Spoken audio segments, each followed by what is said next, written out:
Good morning. It is 8:30, so I'm going to call the budget planning workshop to order. May I get a motion to approve the agenda? Approve the agenda.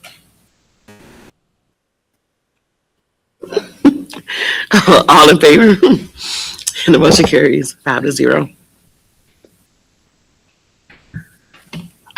Looks like we have a few people that are joining us online. Thank you to those of you in the public and for the board members that are able to be here today so we could begin discussing sort of what our priorities are for the next budget year. We're just going to jump right in.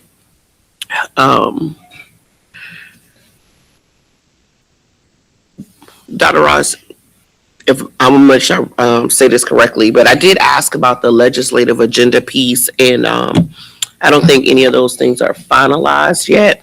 So we won't be able to tap into that, and we'll instead start by focusing on our school board policy priorities.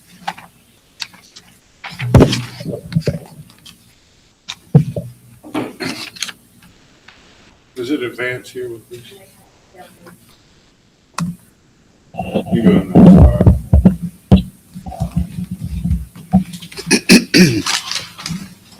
Madam Chair, can you hear me?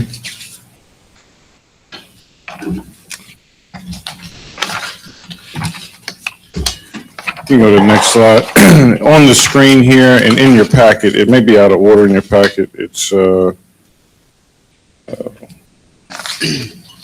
towards the back, towards the surveys. You can see the school board policy survey results, and this was in terms of policy changes that were recommended to be discussed. First one is IJDB, use of technology resources. The statement was need to address Chromebook usage. Next one, under priority one, was board policy FEE, site acquisitions. I have concerns with how we are selecting property to purchase. We have a few pieces of property that seem to be bought without due diligence, a small section of unusable land in front of Irma Elementary School, Derrick Pond, to list another, more recently the property for the new Dutch Fork Elementary School. Board policy BC, board member conduct. All trustees abiding by board policy BC. Policy JICG, tobacco use by students. Add language that includes TCH, Delta 9, Delta 8, synthetic cannabis, or other psychoactive derivatives as a level 3 controlled substance offense. Require strict disciplinary consequences and potential expulsion for possession, use, and distribution on district property. Enforce current policies consistently. Introduce parental accountability and communication. For number 2, priority, BEDB agenda, I would like to propose a running space on discussion agenda for board members to discuss priorities or concerns that are not addressed on previous items. We can present the information to the board chair to make sure everyone is on the same page and prepared for discussion. I also suggest removing redundancies in the superintendent's report for the first portion that is repeated every meeting. This could save 15 minutes or more to be used for board member discussion. And JICA, student dress, retain focus on preventing distracting, inappropriate attire, promote modesty. FB, facilities planning, need to address capacity planning and reporting. And agenda 3 or priority 3, our board records. Current policy is not compliant with AG opinion. EC, building grounds property management. I propose we have a monthly report that highlights repairs, projects, and or concerns with facilities. This would be an opportunity to answer questions we get from the public and staff about needed repairs at schools. We would also hear from relevant supervisors with a plan of action, more funding, materials, issues, staff, and so on. KEC, Library Media Center Material Selection and Considerations, strengthen requirements for proactive removal of materials containing explicit sexual content or LGBTQ materials. Number 4, budget transfers. Current policy is not compliant with AG opinion. And priority 5, board policy FEE site acquisition. Need to address additional controls to ensure land does not have soil issues before final purchase.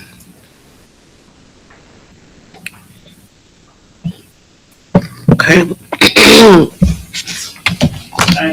those, any of the things going to be addressed? This is just a budget.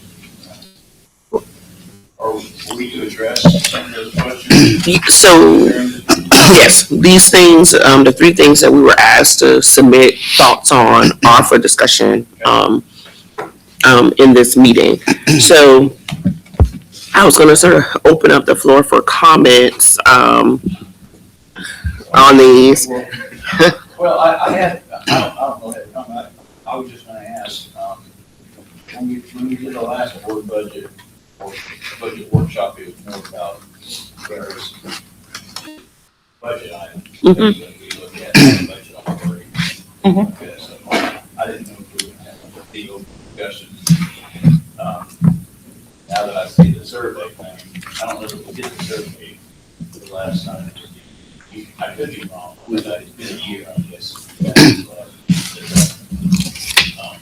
I know there were some questions too about Bedford Elementary School and whether or not there was. We're just sort of, About that, will that be up for discussion as well or not? Or is that something that you'll address, Dr. Ross? that sounds like something that's gonna be discussed at our Monday's board meeting. There might be some of it that comes up as a part of addressing like the site acquisition policy or whatever. But so it just sort of, we're not gonna go too far into that, if it's not in line with what we already know is the code that we're talking about today. But as it relates to certain things that come out of the survey and that sort of thing, yes, we can have that conversation. And so the whole point of Amy sending this out in advance was so people could send in thoughts that they had so that we could have open discussion about it, sort of see what our other board members have concerns about, and then kind of collectively decide what are the things in this list that we want to focus on. Because as y'all know from previous workshops, even once we get to the budget piece of it, we can't do everything. And so the board needs to kind of at least look at these and decide what do we think are most urgent, but then also this gives us an opportunity to get feedback from the administration if there's a reason there's something here we can't do or is more layered than we might realize. So I think the best way to start with this, if there are no objections, is to start by opening it up to see if somebody feels very strongly about any of these policy recommendations that have been brought up. And then as y'all think about that, I have a question about one of them. Under number 3, where somebody mentioned board policy BEDGA board records, and that the current policy is not compliant with the AG opinion. Is this something I think this seems familiar to me. Like, have we gotten legal advice regarding this before? And what is our obligation for the policy in relation to the AG opinion?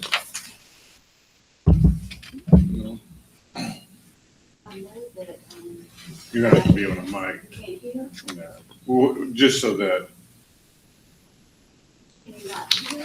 No, we're talking about you. But the But does the public have to hear what you're saying? And they're not gonna be able to hear you because we can't hear you. So that's what he was saying. We need to get you a mic. Sorry. No, I know this is different.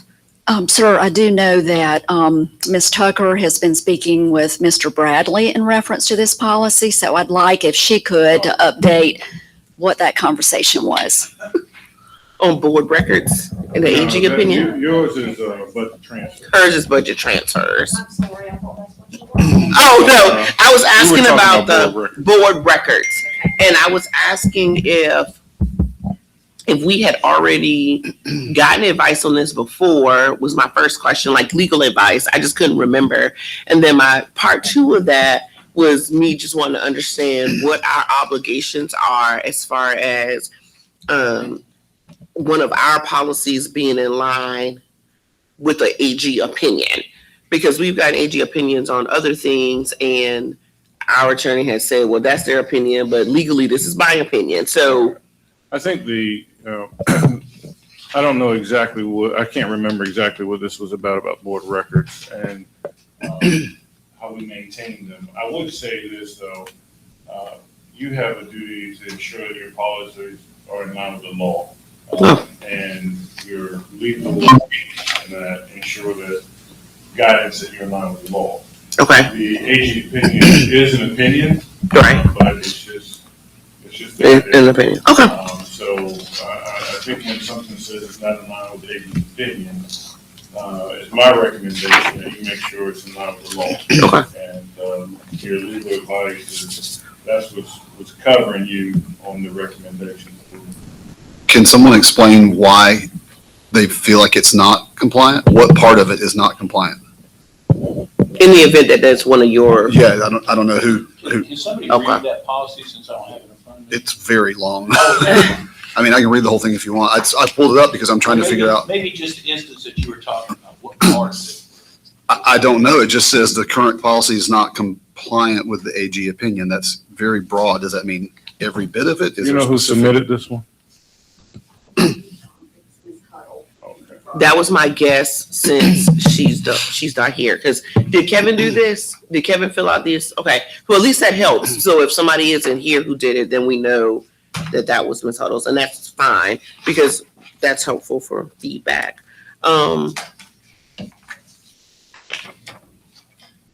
We're probably not going to make a decision on the board records piece in this moment. One, because it seems like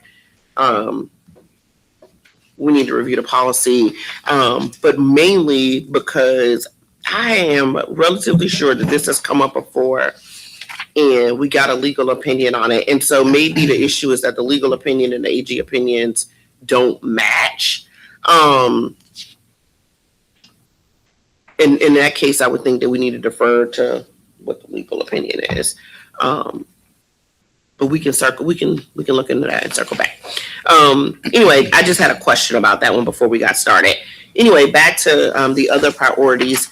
If you are here and submitted feedback and you kind of want to talk to or speak to something that you might have listed as a priority, could you, Ms. Sheffield, are you looking for your priorities? I'm looking for them now, it was on there. Okay. Just look at my little booklet. Okay. Does anybody want to go? Oh, go ahead. I'm sorry. I didn't submit it, but the Chromebook usage, I know a couple of parents have reached out Mm-hmm. to us and you as Mhm. well. And it was a committee at one point that you were going to work on. Yes. So I can address that. Yes. And so I am. And the committee, per our policy, can only be made up of board members. So those parents that are reaching out to us can't serve on that committee, but that could be an opportunity for us to review those concerns to determine if, there's something we could be doing differently or whatever. So, which also means the administration can't serve on it, but Tina is aware that we are planning to do that and that, and she's available to sort of, attend a meeting as a guest or whatever to give feedback and answer some of the questions that we're getting. I've been trying to do a really good job of when we get those concerns regarding Chromebooks of sending them to her and getting some sort of response so that we can respond. Thankfully, in a lot of instances, they've also contacted her or have been in some conversations. And if they haven't yet, she's been very open to speaking with those parents and, trying to find solutions. So I think that if that's a policy that we're going to look at, we probably need to wait until after we've had the committee at least has met and to determine if there's something that needs to happen. But that is happening. It sort of slipped off my radar. I told myself that a few weeks ago, but it's back at top of mind or whatever. So just as board members, if that's something that interests you or you have thoughts on it, there will be, an opportunity for you to participate in that way. I have more of a question. Yes, ma'am. Regarding mine. It's probably for Dr. Ross. I put JICG, the tobacco use, just because I was going through our policy and I really couldn't find anything specific to that topic. So I wasn't sure if that was the appropriate policy to put it under, or if there was another one that I was just missing, or if we maybe need to come up with an entire new one. But I just wanted to kind of make sure that was said, that was just the place that I thought it would fit, kind of. Yeah, so JICG, if I'm correct, is in compliance with. How close I have to get to this? It's in compliance with state law that we must adopt a policy. But I also think if you look at our code of conduct, the things that you have outlined in the code of conduct, remember the level 1 is kind of the highest offense piece, and they're really kind of governed by our code of conduct pieces. So I think what we could do is do a presentation on that in terms of the code of conduct with these matters, and just see if there's any questions. But all of these matters, the THC, the deltas, anything that's a derivative of marijuana or cannabis, is covered in our code of conduct. Right. Okay, thank you. Can I ask a quick question, Ms. Snipes? On number 1, somebody entered board member conduct. Did anybody here, that something came from the company?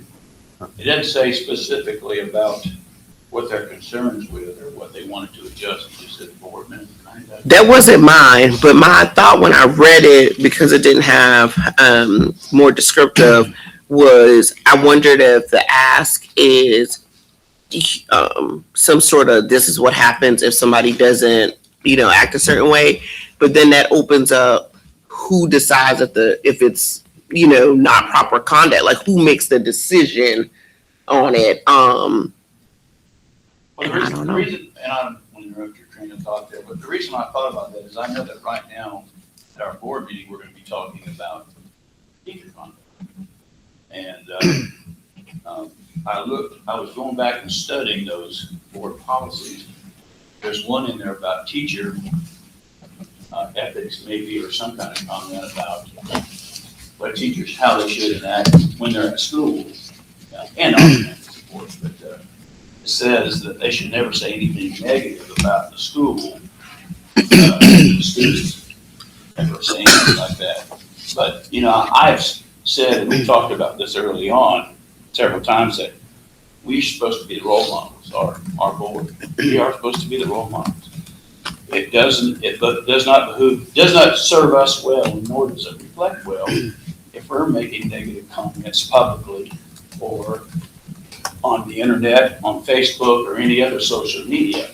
So if we're going to ask teachers to behave in a certain way, then we should be doing the same. And so I don't know, it's just one of those things that we're talking a lot on, and I had several questions on, but even on the change, we got a second reading, I think, on Monday night. Is that correct? We're up for second final. Yeah. And I had questions on there, but the thing that kept coming to mind when I went back to study is that are we, as a board, doing the very things that we're asking teachers not to do, about talking negatively about other people on the board, or how the board, the job that's going on, and being critical publicly.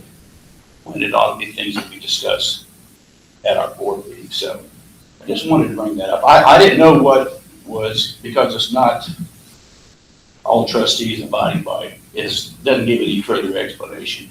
But like you were saying, that's the thing that came to mind for me.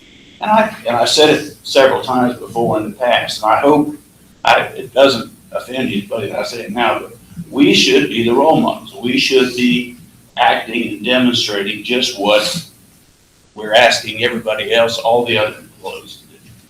That's my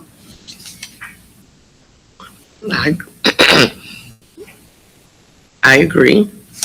I'm not looking at that. Are you looking at the policy right now? Can you read it? Never mind. Yeah, responsibility of each board member to do the following. Remember, the first and greatest concern must be the educational welfare of all students attending the public schools. Become familiar with district policies, rules, procedures, as well as state and federal school laws and regulations. Have a general knowledge of educational goals and objectives of the district. Work harmoniously with other board members without trying to dominate the board or neglect one's share of the work. Vote and act in board meetings impartially for the good of the district, representing all district constituents honestly and equally. Recognize that authority rests only with the board in official meetings and that the individual member has no legal status to bind the board outside of such meetings. Refuse to participate in irregular or secret meetings which are not official and which all board members or the public do not have the opportunity to attend. Accept the will of the majority in all cases and support the resulting policy or decision. Maintain the confidentiality of all matters discussed in executive session. Understand that the basic function of a board is policymaking, not administrative, and accept the responsibility of learning to discriminate intelligently between these two functions. Shall I continue? No. There's just quite a bit more. No, it's fine. Should give us a feel, though. It's fine. I think, I don't feel like anybody is in disagreement that we should be the model and our behavior should, be at a certain standard. So I think my question is, is there something missing from the policy? Is there something that you think should be in the policy that's missing? Mr. Satterfield or whoever. Well, I don't, since I don't have my computer with me, and I can't look up board policy. I know that there's code of conduct, ethics, and different things in there about how we should conduct ourselves. Mm-hmm. But I guess and you can't have a policy that addresses everything there is. But what you can do is you can look back and say, this is what, and you can read the policies that surround the faculty and Ms. Tucker and Dr. Ross and everybody else, teachers and everybody else that works in schools. Mm-hmm. And you can see what we're asking them to do. But if we're operating differently, it's kind of like, do as we say, but not as we do. Right. That's good practice. I think that we should be, the first 2 or 3 years of me being on the board, and this is my last year, first 2 or 3 years, all the state board meetings that I attended, the conferences, they kept hammering about civility, how we should be civil, and how we should interact, and how we should be cooperative, and we should make every attempt at working and being, I hate to use the word decent, but just being civil to one another, respecting everybody's opinions. And it's like you said, like Scott read, accept the will of the majority, accept it and move on, and not, I just don't like public commentary or people going back and say, well, the other board members, they're just crazy. Or the rubber stampers, that's what we've been called in the past, the rubber stampers. I just don't think that's good policy. I don't think it's a good practice. It's like you were reading, we have no power individually. We don't. We should be working together as a team, and I equate it a little, not to hammer this thing too hard, but when I was coaching football, we would all the coaches would go to a conference and we'd come up with a game plan. I might not agree with certain aspects of it, but that's the point. The point was that when we left that room, we were all on the same page.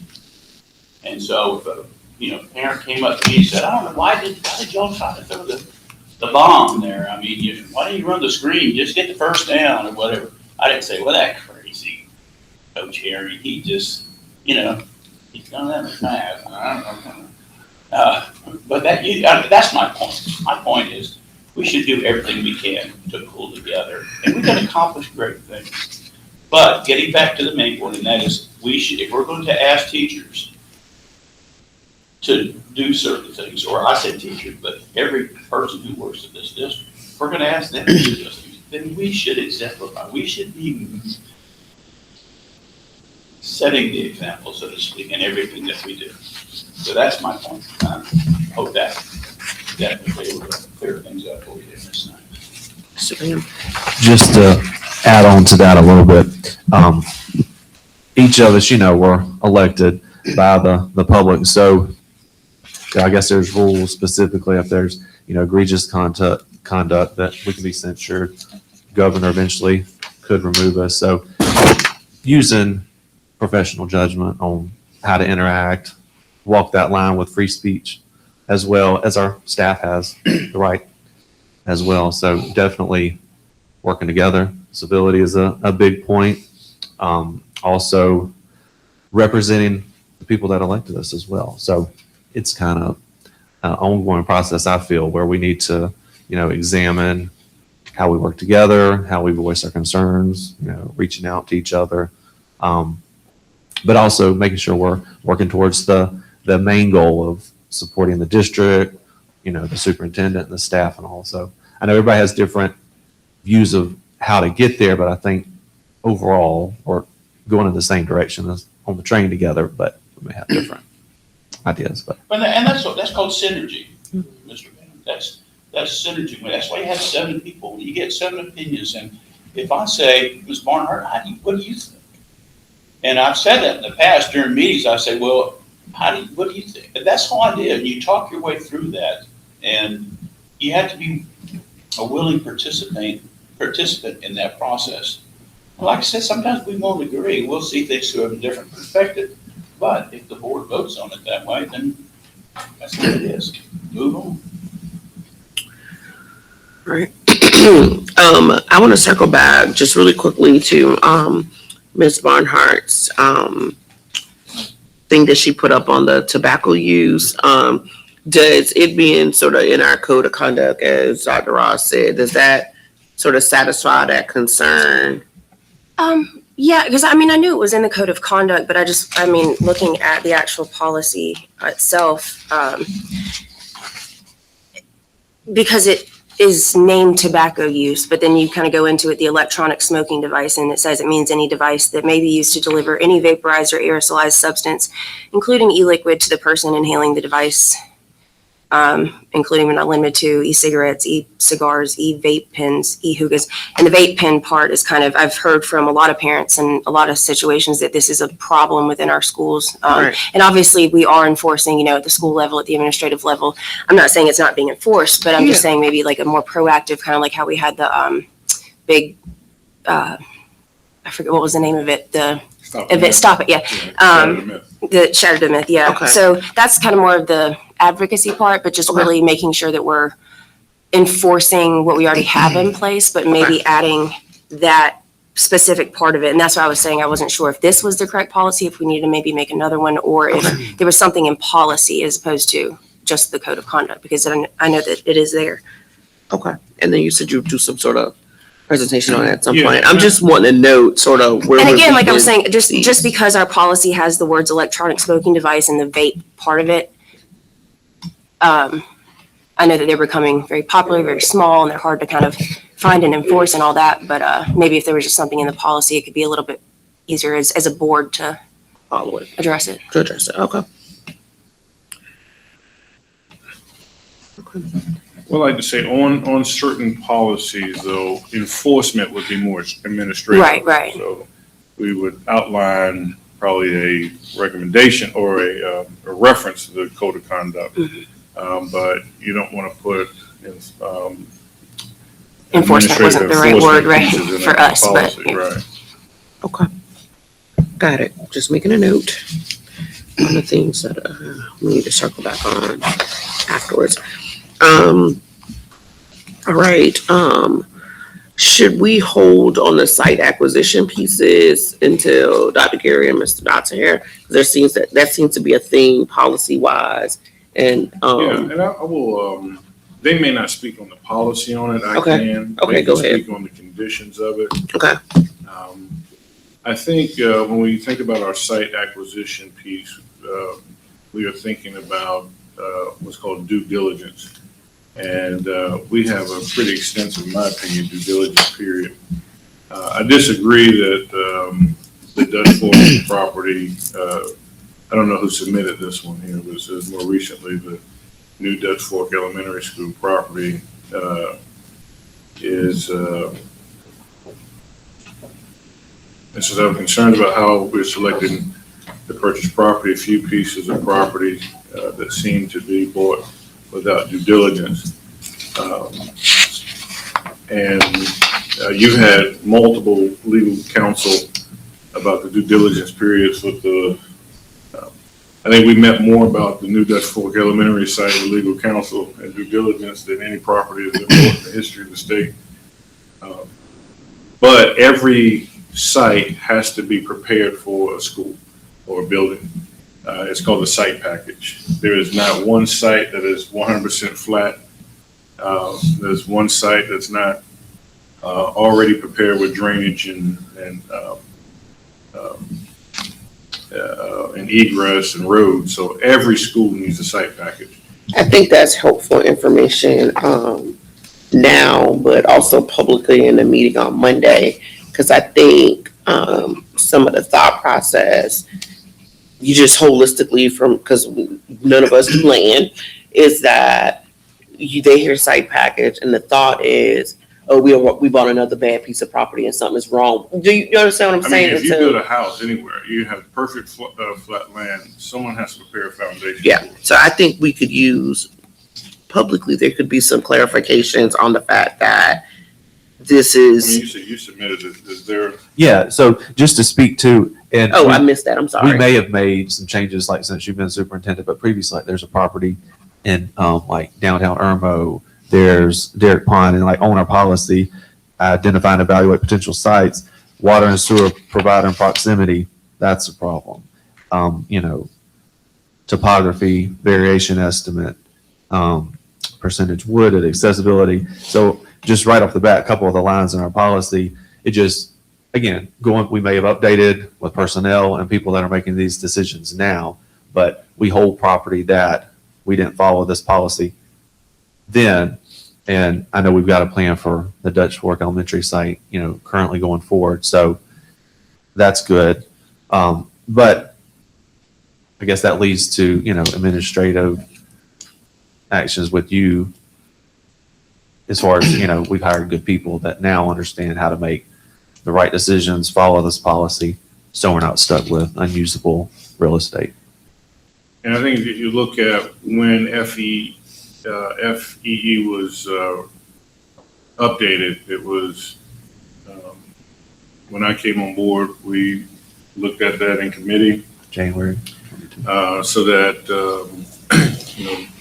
Derrick's Pond is one that predates me that we're still dealing with and living with that, but we changed that policy to look at it.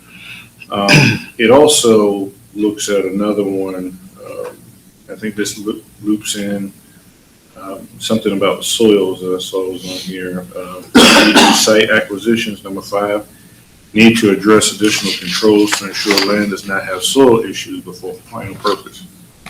And I think in public policy, you always have to look at the outcome of any policy you write. Some policy is easily executed, some is hard. To guarantee that you don't have bad soils, you have to disrupt the soil. If you can't disrupt soil, you don't own to a degree. So you can do some preliminary testing, but if I'm trying to buy your property, and part of my due diligence is I need to dig 6 feet deep in 18 parts of your property and then say, no, I'm not going to buy it. Not a lot of owners are going to let you do that. So we do preliminary testing. I think very recently with Irma. We showed you the land testing, the soils piece, and it's industry standard for how you test soils. But once you start going down, you put footers in and you come up on unexpected, that's why you have contingency and programs. So I think we have to be realistic in there to say you can only buy a site that's going to be perfect and never run into any soils issues. It really puts the administration ability to never really find a site. We also can't find sites. We have to find sites that meet the board policy of really the operational needs of the district. You look at free and clear flat land, it may be in all one corner, but to put all your schools in one corner of the district doesn't serve the families. So I think with Dutch Fork Elementary, you're trying to find a site in its attendance zone. You want to put the building in the attendance zone of Dutch Fork Elementary School. You don't want to put it outside of the attendance zone and try to get those families to travel there. So what's the best site? The administration spent tons of time, effort, and money evaluating 6 sites in the Dutch Fork attendance zone. No one can find another site that we can look at. A lot of resources have been spent finding the best site. And I think we spent over a year and a half in site selection. You can reference as many times as we had this on the agenda. And in that, this was believe it or not, the best location that we found that would serve the current families in the Dutch Fork Elementary attendance zone. So I would say that we have to be kind of realistic on what the purpose of the site selection is. We're trying to build schools where the children live. And to say that can't ever have soil issues may severely limit the district's ability to maintain that.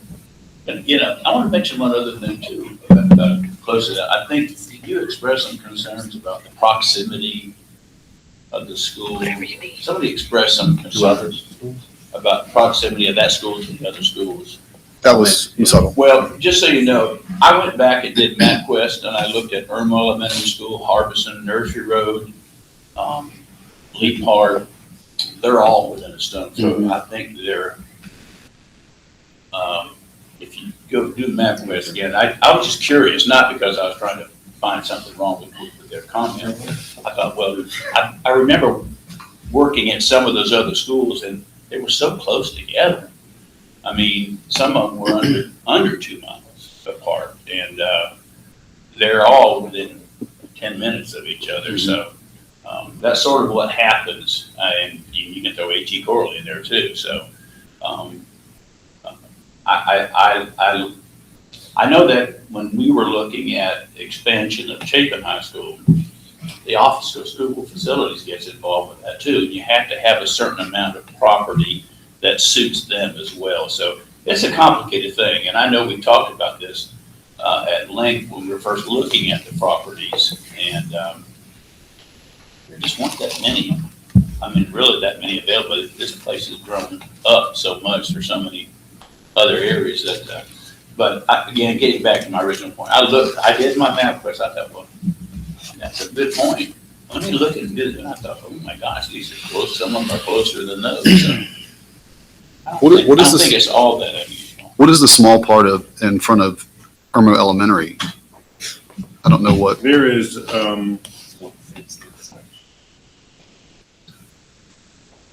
you remember, when you're in front of Irma Elementary, you can't drive from Lake Murray to, what is that, Wayne?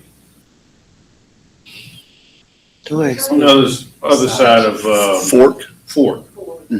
You can't get from Lake Murray Boulevard to Fork. You must come back up by the McDonald's at St. Andrews. Well, there's a piece of property that you run into, those woods, that's owned by the district.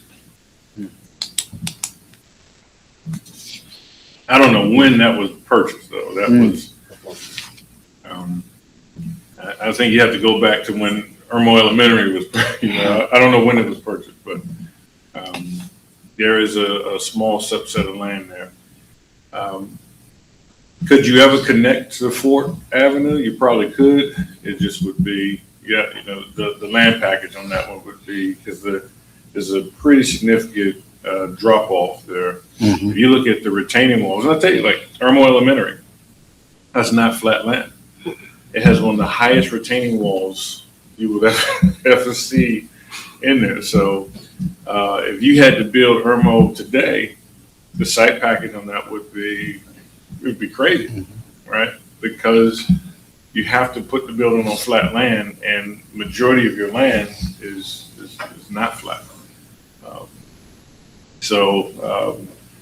But that is a piece if the district ever wanted to connect and DOT allowed it, you could connect from Lake Murray Boulevard all the way to Fork Avenue. Well, just make a note for us at the meeting to make, to explain or at least mention like the site pack and the fact that like that's just something that happens, because there does seem to be sort of a misconception or not, there seems to be a worry that something is wrong with the land and, this school won't exist or these people won't have jobs. These are just things that I'm getting either emails or calls about because people don't understand what's being circulated, and they're not in these they're not in these conversations or watching these meetings, and so how social media is, and so I just think we can't control whether the people watch the meeting, but we can do our part to make sure we clarify the information when we can. So just thought that would be helpful, please.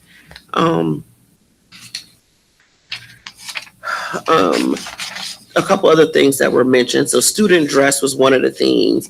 I'm going to assume that you're going to refer that to the code of conduct policy based on your response to Ms. Barnhart on the other thing. Yes, ma'am.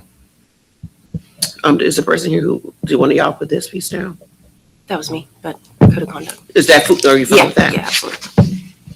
Just for the record, I too agree that kids are naked when they go to school these days. I do not understand it. When I was in school, your hands could not be longer than your skirt, and now they stomach out. It is very concerning to me. So I get it. As a, because I have a daughter too, and I'm like, we're not doing that. So, but if you're fine with that, we'll go with that. Facilities planning was listed, the need to address capacity planning and reporting. Did one of y'all put that down? So that one must have been one of Ms. Huddle's. Is this covered in a policy now? It is within our practice. We presented in, I believe it's January 12th meeting, Exhibit R. We provided for the board our capacity of methodology, and we talked about the three types of capacities. The target capacity, that's where the administration wants to be. The maximum capacity, that's where operationally we're capped out, and then what's called theoretical. I think there's a big confusion about between theoretical capacity and maximum capacity. What theoretical capacity means is if this room could standing hold 150 people, then that's how many you put in here. So if there's not 150 people in here, it's a waste of a room. We don't operate on theoretical. We operate on maximums. So that has been provided to the board multiple times. The latest was at I believe the January 12th board meeting, Exhibit R. But we can keep presenting it, and if we want to have another discussion of it, we're certainly open to that. Now, recently, because of concurrency concerns, we have a website that has those capacities on there. And so you can go to our website and you can see the capacities, the methodology for capacity. But Title I school has a different operational capacity than a non-Title I. A ED autism class, an ID class will have a different capacity. It may have a room twice as big as a normal classroom with 4 students in it. But that's the max capacity that facility can have. So when doing capacities, you really want to make sure that it is the program needs that's driving capacity and not we'll put 25 students in every space and then that's how it should operate. Can I add one more thing, Dr. Ross, because you and I have both been through this process before, just to give a little clarity on some of that, and that is that in elementary school, there's different capacities for different grade levels. I'm sure some of y'all are probably aware of that. But it's also when you look at schools, you have to look at the fact that they're very fluid with student population. I remember having graduation classes of 100 more than the previous class and sometimes 100 less because you might have, in elementary school, you might have 5 sections of 5th graders, 5 more rooms. And then you might have 3 sections of kindergarten. And you think, well, they're just not growing. Well, then 3 years later, you're looking for more kindergarten space because the population changes or home sale or another development goes in and things like that. The other thing is, and Dr. Ross, you correct me if I'm wrong, because it's been a while. If I was the principal at a school and the max capacity was, let's say it was 25 kids in the class. So I got 5 sections of 25. If 2 more kids move in, I have to hire another teacher. And so that lowers that 25 to like 18 for every class. Because once you go over whatever you set as your max, now I got an extra session and I've only got 18 in class. And you say, well, you got 25 kids in that class. Well, welcome to this year. We don't know what's going to happen next year. So just so you know, when you see something like an MPS study and they say, well, you got this many rooms and 25 to 1, and so this is how many you should be able to accommodate this. It's just not that way. Now, do you need to, keep an eye out on how your population goes, and do the rooms stay, empty continuously or whatever it might be? Well, that's common sense. But the point being is, you can't sort of eat your cake and have it too. And the other thing is we talked as a board several times, we talked about adding more teachers and lowering class size. I was at a conference and I shared this with Dr. Ross. I went to a conference and I won't say which district it is, but it's in the state. And this superintendent, they were hailing him as the next best thing to walk on the face of the earth. And his scores went up, went like crazy, and he had made all these gains in all these subject areas. And afterwards, he was talking about how he did doing this. And afterwards, I asked him, I said, what do you attribute this most? He goes, I talked the board into lowering all our class sizes to 15 to 1. He said, that's the key. The smaller the class size, we had all these gains. So I know we've talked about this, and some folks, throw that out. I throw it out sometimes too, about wouldn't it be awesome if we could lower class sizes? And that's typically what you do when you're a principal. You have your 18 classes are 25 to 1, but you have a group of kids that are struggling learning, and you might have 12 or 13 in your class. That's what you do to help them succeed. So and I guess that's a long way of going around just saying it's very fluid. And not that we shouldn't be conscientious of the space that we have and the students and the growth and all that, but just know that it's not just cut and dry like on a chart. Well, you got this many classrooms, you put 25 kids, and there you go. Okay, thank you. Is it appropriate here to ask, there were questions about the River Springs capacity, and if it is correct on our website, Yes, is it good? did you need to, I'm sorry, Amy, did you need to? I was trying to wait for the right time to ask.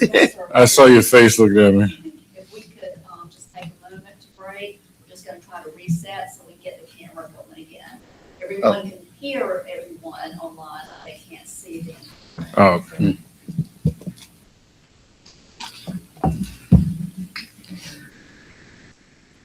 You know, I was saying, I think you still can't project that one. But-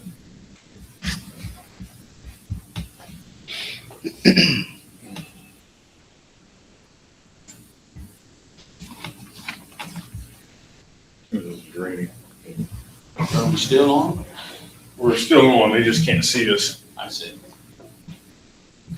Are we muted? Probably not. no, be careful. I don't have anything to say. I just. Wire for sound. That's right.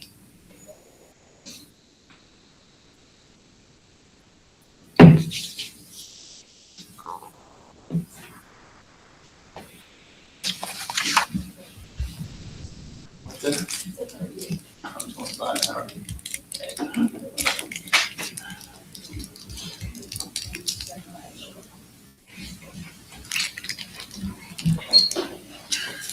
Jason, I saw where you have to leave at 1. You don't grab a prime rib for dinner, just like at 1:30. They don't like talking about kids in school, so. I have to get- I need to say I have to leave, around 11. You do what now? I need to leave around 11. I was about to text Kimberly, but. we're on here. I didn't hear what you said. If you were talking to me, I'm sorry.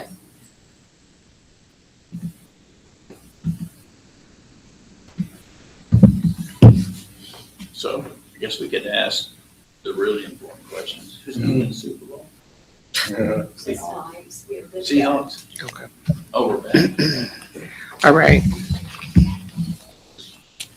You had a question right before we just had to Yes. take a second about River Was Springs. yeah, there were questions about the listed capacity of River Springs and what's the number on the website and whether that is correct. So I didn't know if this was the appropriate time to at least clarify And if you that. can go to the next slide where it says 5. Um,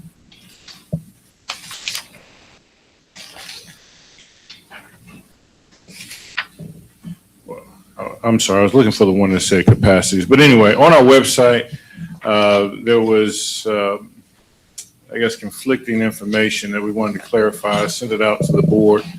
But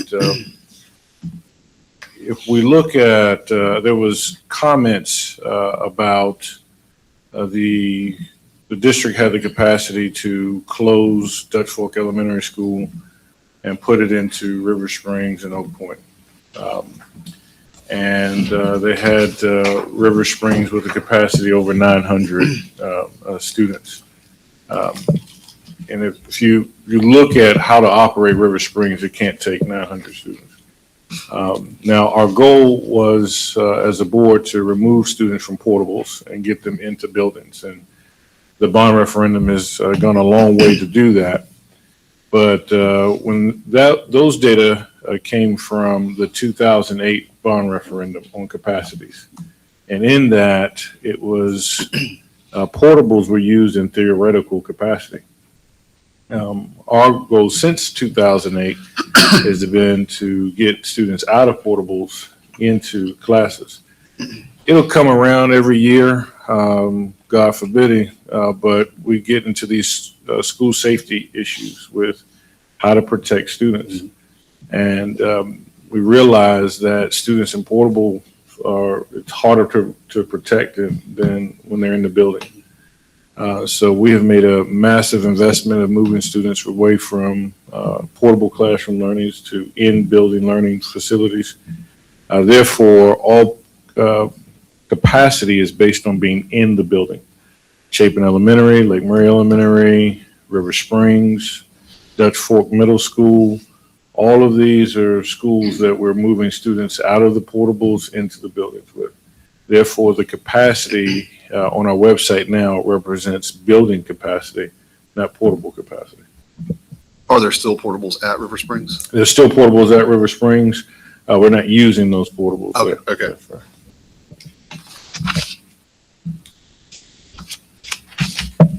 Not using them for students, so to say that.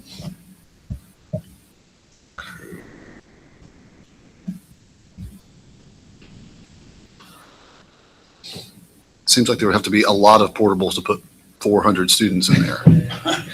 Yeah, and I'll tell you, one of the things about capacity is we really want operations to drive it.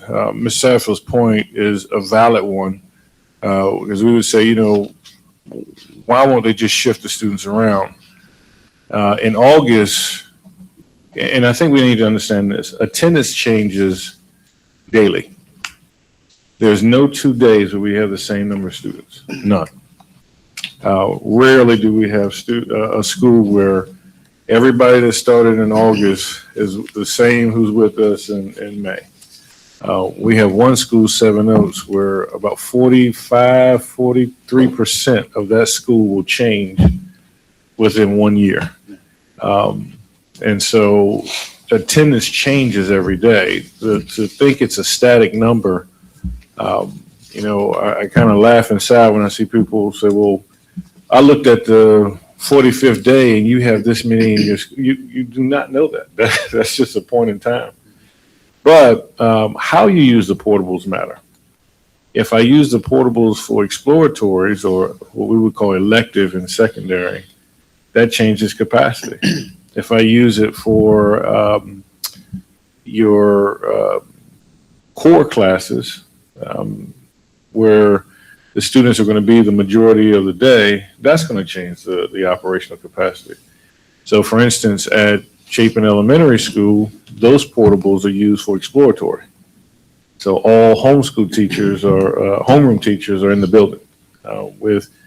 If I look at Lake Murray, you have a lot of core teachers that are outside in portables. And so that changes. So if ever I need to, as that principal, change the schedule around, I can't move. If let's say I'm maxed out and when I'm planning, the teachers want to know in April what they're going to teach next year. I mean, you've been through that. So in April, you say, here's your class roster. This is who you have. And they start preparing for that all summer. Or, really, we try to give it to them end of May, but they want to know who they're teaching, what they're teaching for the next year.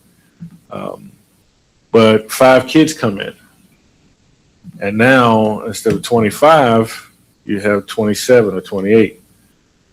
Well, once school starts and you start shuffling students around the different classes, we start hearing from parents.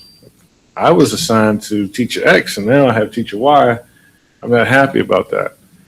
So principals are doing the most they can to kind of manage these class sizes, to kind of start them low so that they can take in growth that's going to change capacity.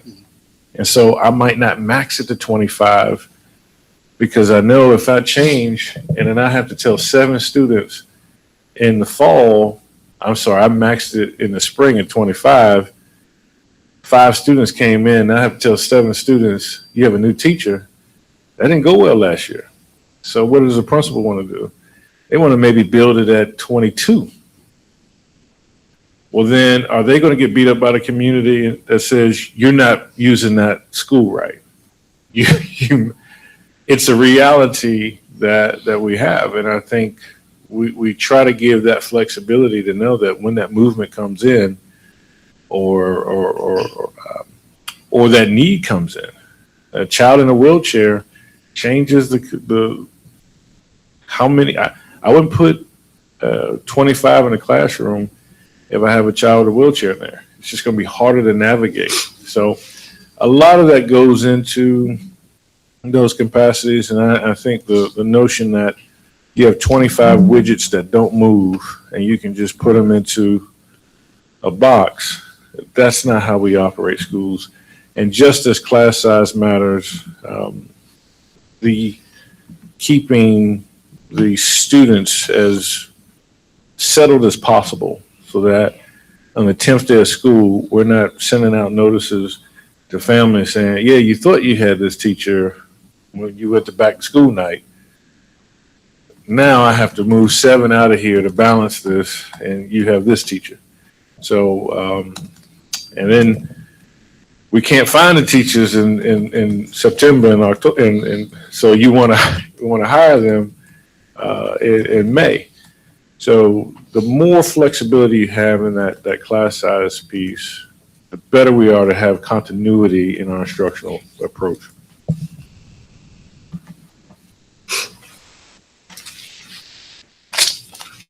All right, what It's are, nice. It's nice. Yeah, I just was going to speak with respect to y'all's conversations on capacity. So, it's important as board members to, put boots on the ground, put eyes on facilities. And I took a kind of observational visit to, not picking on River Springs, but just to compare capacity with what the building plan said, theoretical capacity per se. But there are, multiple classrooms on each hall that are empty. So, I don't know where that comes into what we could, utilize for space. As we have additional neighborhoods going up to help increase, but I mean, they're not being utilized by instructional coaches or aides or anything. It's just flat out storage desks stacked up. So there's a little bit of a discrepancy between what we're listing and what we actually could use to lower the class size. I would say this though, keep in mind, we are currently moving Valentine Elementary into Oak Point, River Springs, and Dutch Fork Elementary. So what you're seeing now is the reason we felt like we could shift Valentine to serve Chapin, move the 5th grade down into Chapin Elementary, Piney Woods, and Lake Murray. And so where was room was Oak Point, River Springs, and Dutch Fork. By moving Ballantyne into those schools, it will increase the capacities at River Springs. So I think if we stay on that plan, those rooms that you saw empty, that's where we're moving Ballantyne students to. But we can't double book that room and move Ballantyne students there and Dutch Fork students there. So I think that's where the confusion came. We've invested in everyone that is only Ballantyne. We have invested in everyone who's only Ballantyne and Dutch Fork. So we just want to make sure that the higher plans. And this, maybe I don't know this. In visiting a lot of like the elementary schools, I know things have changed, but like with the reading coaches and instructional coaches and different ones, a lot of schools, they have space where they can they can have their own classroom. Worst comes to worst, could we use those for classrooms at other schools down the road if like capacity increases in the Chapin cluster? Is that an option? If to use a classroom for instructional. Yeah, if we had to. And I think you'll see that at Lake Murray, you'll see that at Chapin. What you don't want to do is build a building that's just enough. So we built room to grow at Chapin, we built room to grow at Lake Murray. So they'll have the ability to have that now. Is what it takes to build a building today is far less expensive than what it's going to take to build it tomorrow. So they'll have opportunities at Lake Murray and Chapin.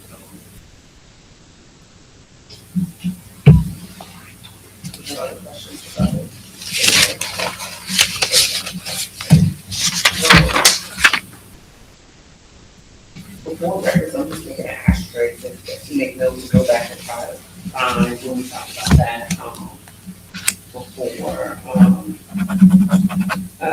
What are the priorities for building grounds, property management, the monthly reports and highlights? I know that, we're already getting sort of rotating monthly reports from the different departments.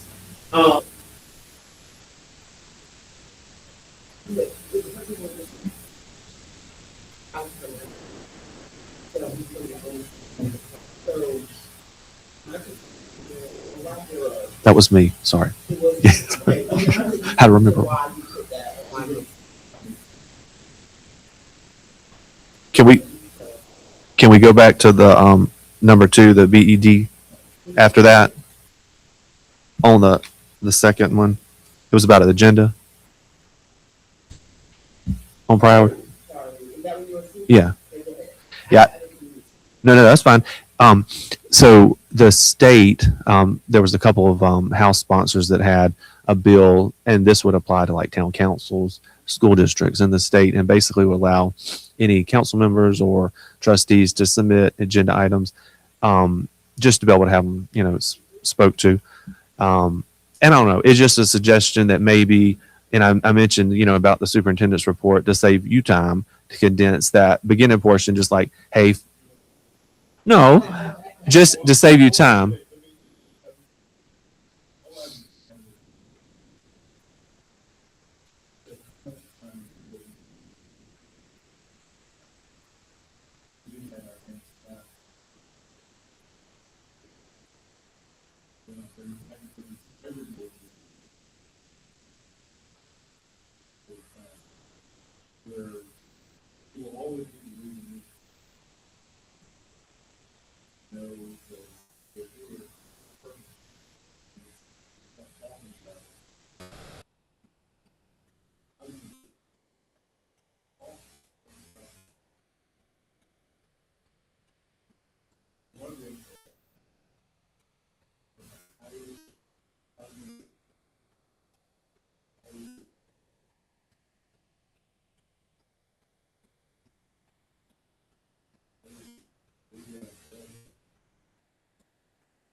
I appreciate that because I didn't know. So thank you.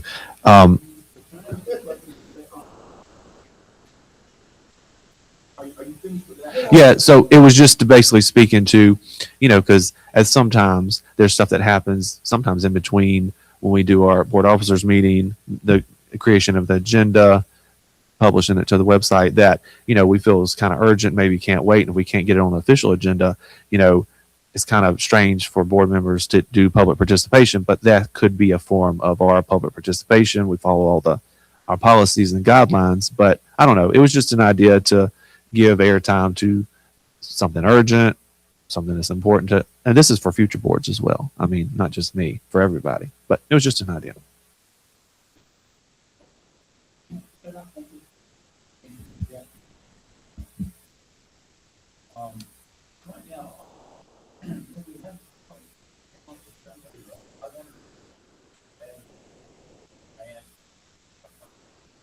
Yeah, you would email it to the secretary, then we bring it forward in the officers meeting, and then, if there's a place for it, or it's deemed, right.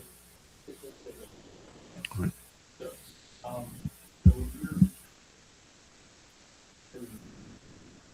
Yeah, yeah. is that we have a space if some board members.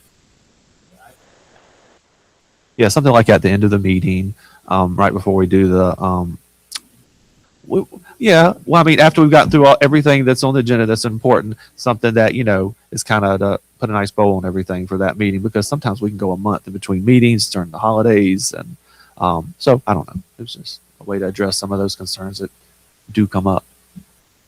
Well, my comment is that I know we have a lot. Yeah.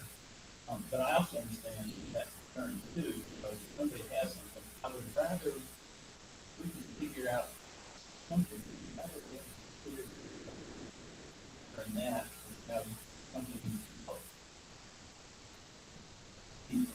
Rather figure out what book. I like to look at.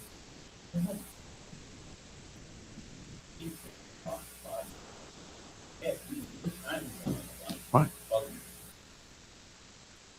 But I really do think I'll take the time.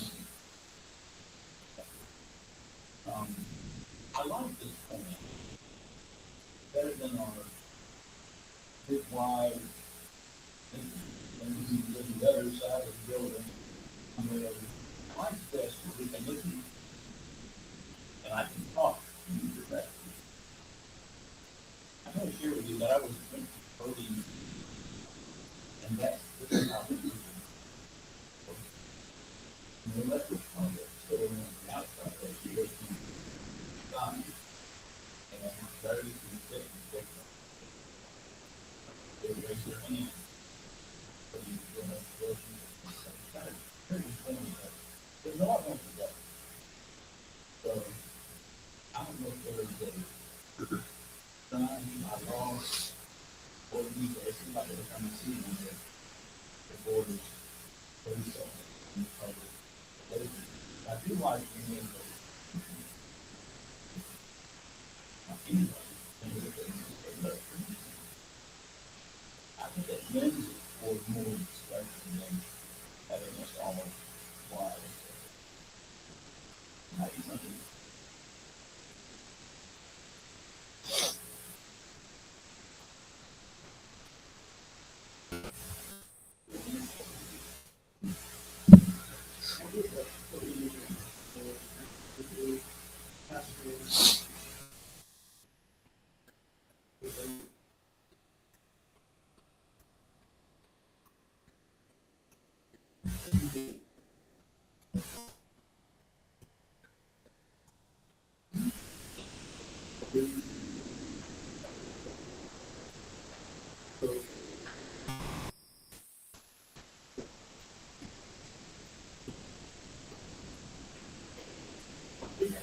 Right. Right. Yeah. Just to make notes, because, like, I think Richland 1 and some of the other Lexington districts and Richland 2, I think they have something similar. Some of the town councils do it. And it's, maybe it's just to highlight what you said, like, we need to get information, we need to do research, we need to get this person or that person to answer it. But it could be a community concern that we've gotten, staff or whoever that we've talked to. So.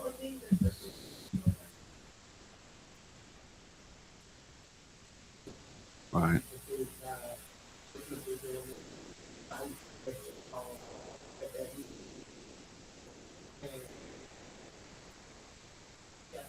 Right.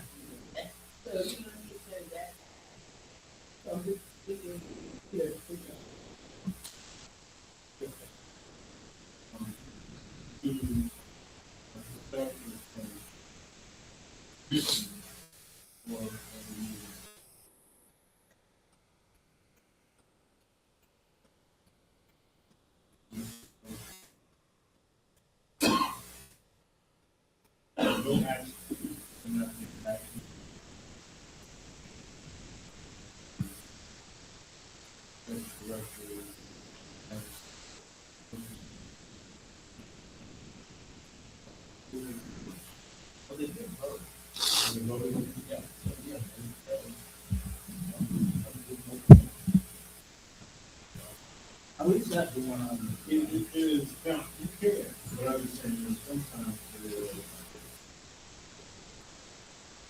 would do it.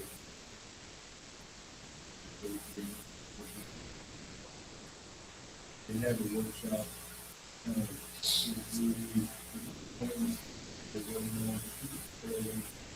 don't have to, it's really like, but it's not a thing.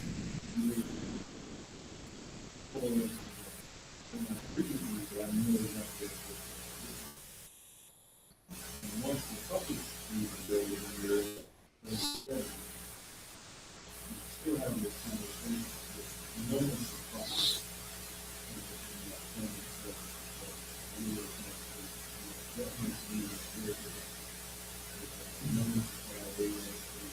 If we have to run a new conference, so that everybody is.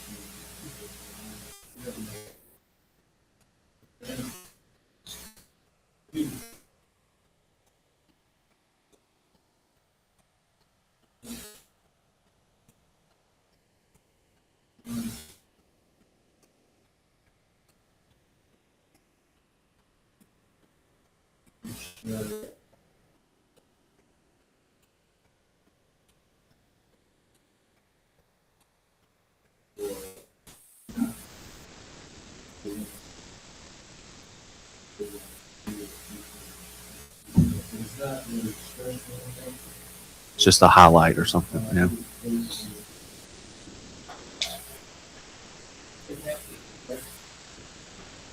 True.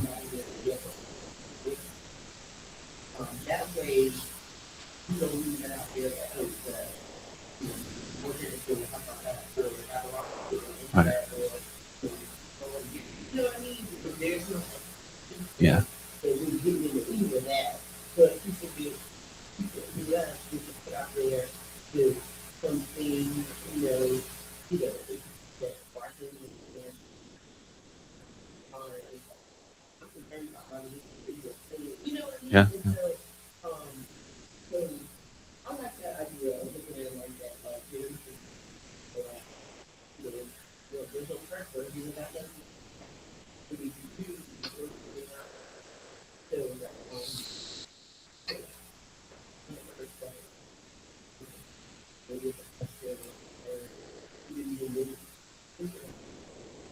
Informed discussions are always better, that we have the information, so that's good.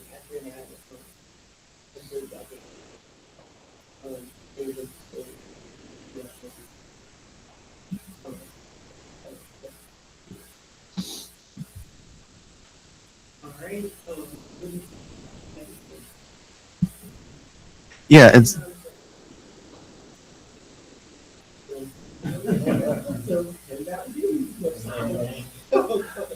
so briefly, basically, this will help again answer to the community above and beyond. Maybe like we have the referendum dashboard that we update, and maybe just kind of, you know, top 3, top 5.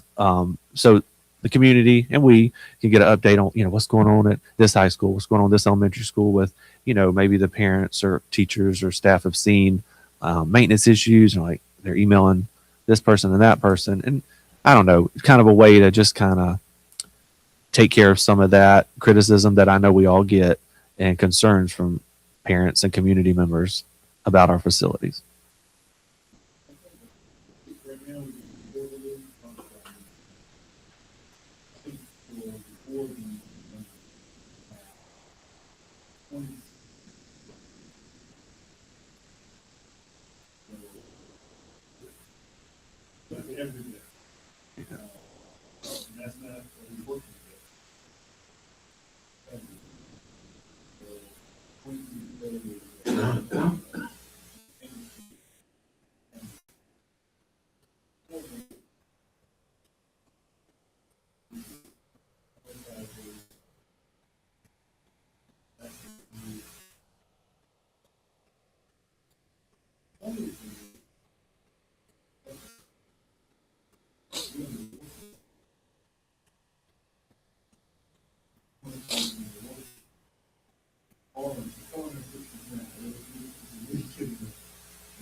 Right. And I don't want to create an administrative burden. So I was thinking something to, one, communicate to the community, but also maybe help with morale. Kind of have the chiefs like, it don't have to be formal, just like, hey, we fixed 5 HVAC units, we knocked out 10 leaks, we repaired 3 damaged doors, just stuff like that. Just kind of like, hey, this is positive, this is moving in the right direction. Your staff hears that, they're like, okay, good, we're doing the right thing. Like you said, it's hard to get a win when there's something broken. So not as much to create administrative burden, but more just kind of informal, hey, giving an update, we've knocked off these things off the list. So that's kind of what I was thinking.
Everything from shelf space to the lighting for the family, everything else.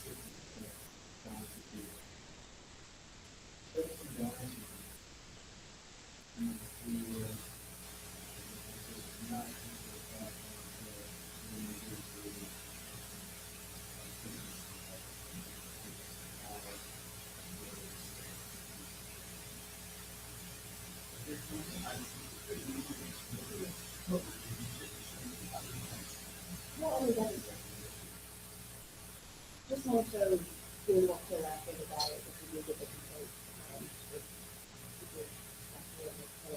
see it to make sure that it gets removed, I mean, if it's really clear, anything at all, so it's just, both those, like any situation that we have to fail, we find somebody to take it, and that's what's really nice, what happens, because it's like a regulation, Really done.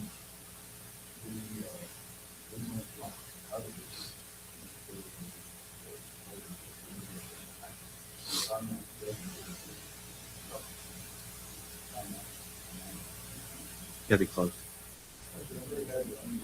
Yeah. People are listening online, you have to make sure everybody. Can you hear me? How close do I have to? I don't want to be that close. Well, it's not, okay, mine's on now. They seem to be disconnecting too. Yeah. They're turning off. periodically. I think that, the rules, and I remember looking over those, I mean, one of them was that the shelf space be used. There's a better book on it, would be better used by putting another book.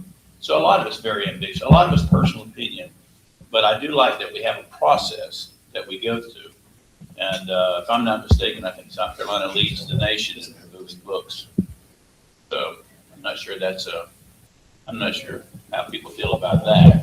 But, I do like that we have a process, and the parents should have to say so, and there should be a process for them to go through, so, anyway.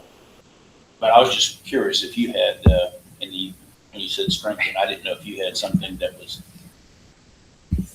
I don't like this thing right now. So I just wanted to make sure Mhm. that we were sort of on track to doing that. Yes. Fair enough. All right, Can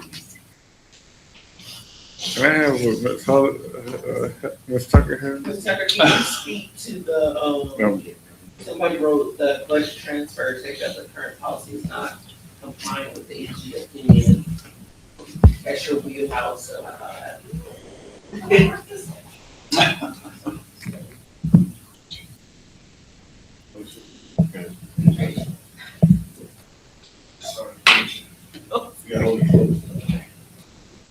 So I've been in contact with Mr. Bradley regarding the budget transfer policy. There has been the State Department of Education, based on my conversation with them, don't agree with the Attorney General's opinion.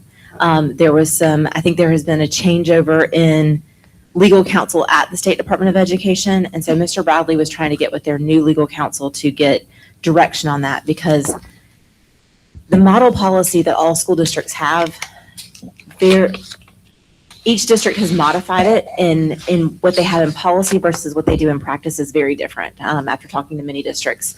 And so we were trying to get more direction from the Department of Education on what they see as what should be policy based on their descriptions and the fund function and object and account structure that they have versus what the Attorney General's opinion in our policy says, if that makes sense. It seems that there is a wide variety.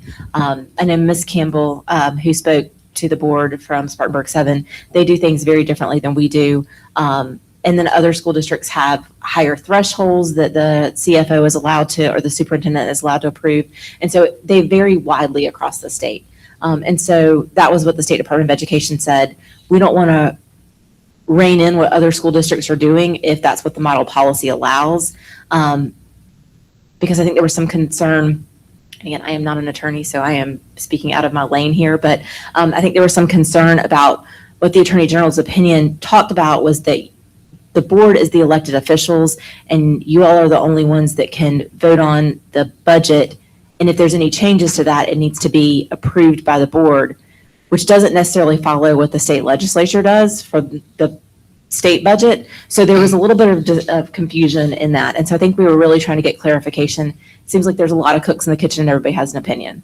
So I would love some clarity because I kind of feel like I'm in a very gray area. But what Mr. Bradley and I talked about that follows our policy, and I did it last month for the first time because September was the first month that we had budget transfers under the $10,000 threshold. I put that list at the back of our monthly financials and we'll bring them, and they're in your board packet for Monday for October and November. And then we'll just be bringing those to the board for essentially approval with any questions, even though technically our policy says right now I can approve them up to $10,000. I'm still bringing those to you essentially after the fact for approval. So we are working in a very gray area right now, and I would love some more clarity. That was a long answer, sorry. But, and I'll just say, echo what you were saying, we had this discussion in the past. I know it came up, and we recognized that we were consistent with most of the other school districts on our practices. I got my hearing aids. Back to you, yeah. We were consistent with the other districts' practices, and like, it was, I think we did not vote to continue on in the manner in which we were going, or was that just a discussion? Do you remember, Dr. Ross? I think we never voted. There was no action. I think it was an understanding that this was an opinion, but it wasn't law, and that there wasn't anything that said our practice was in error. So I think that's where we left So it. there was no motion to change the policy. Not that I'm aware of. Heather? Not that I'm aware of either right now. But we like.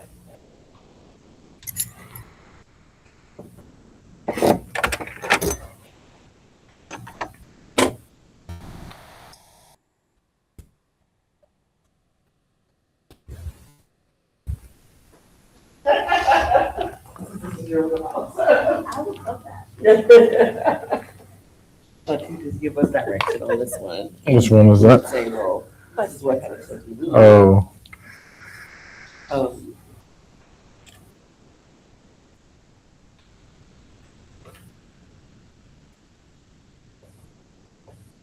What are your personal thoughts on the policy?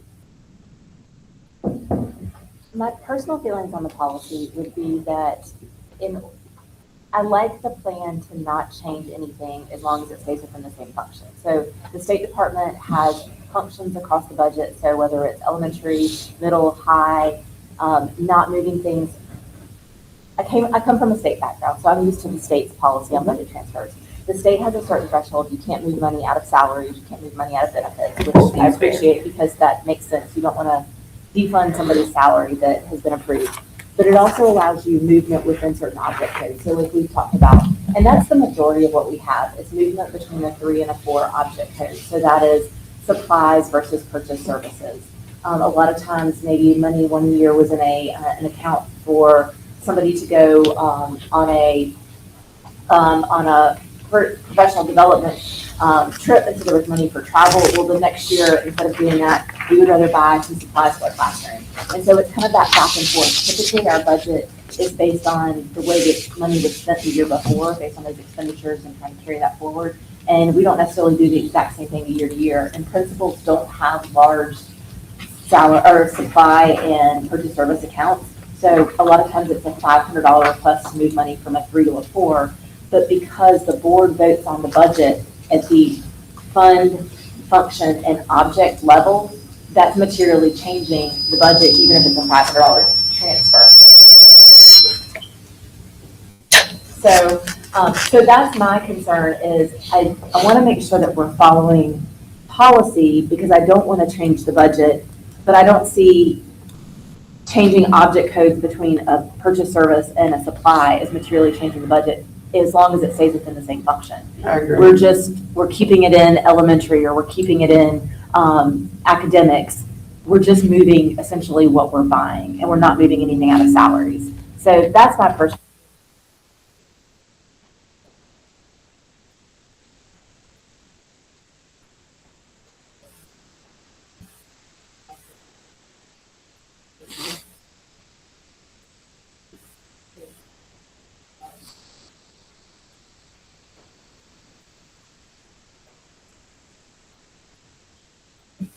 Draft based on those recommendations for us to look at and review and approve it another.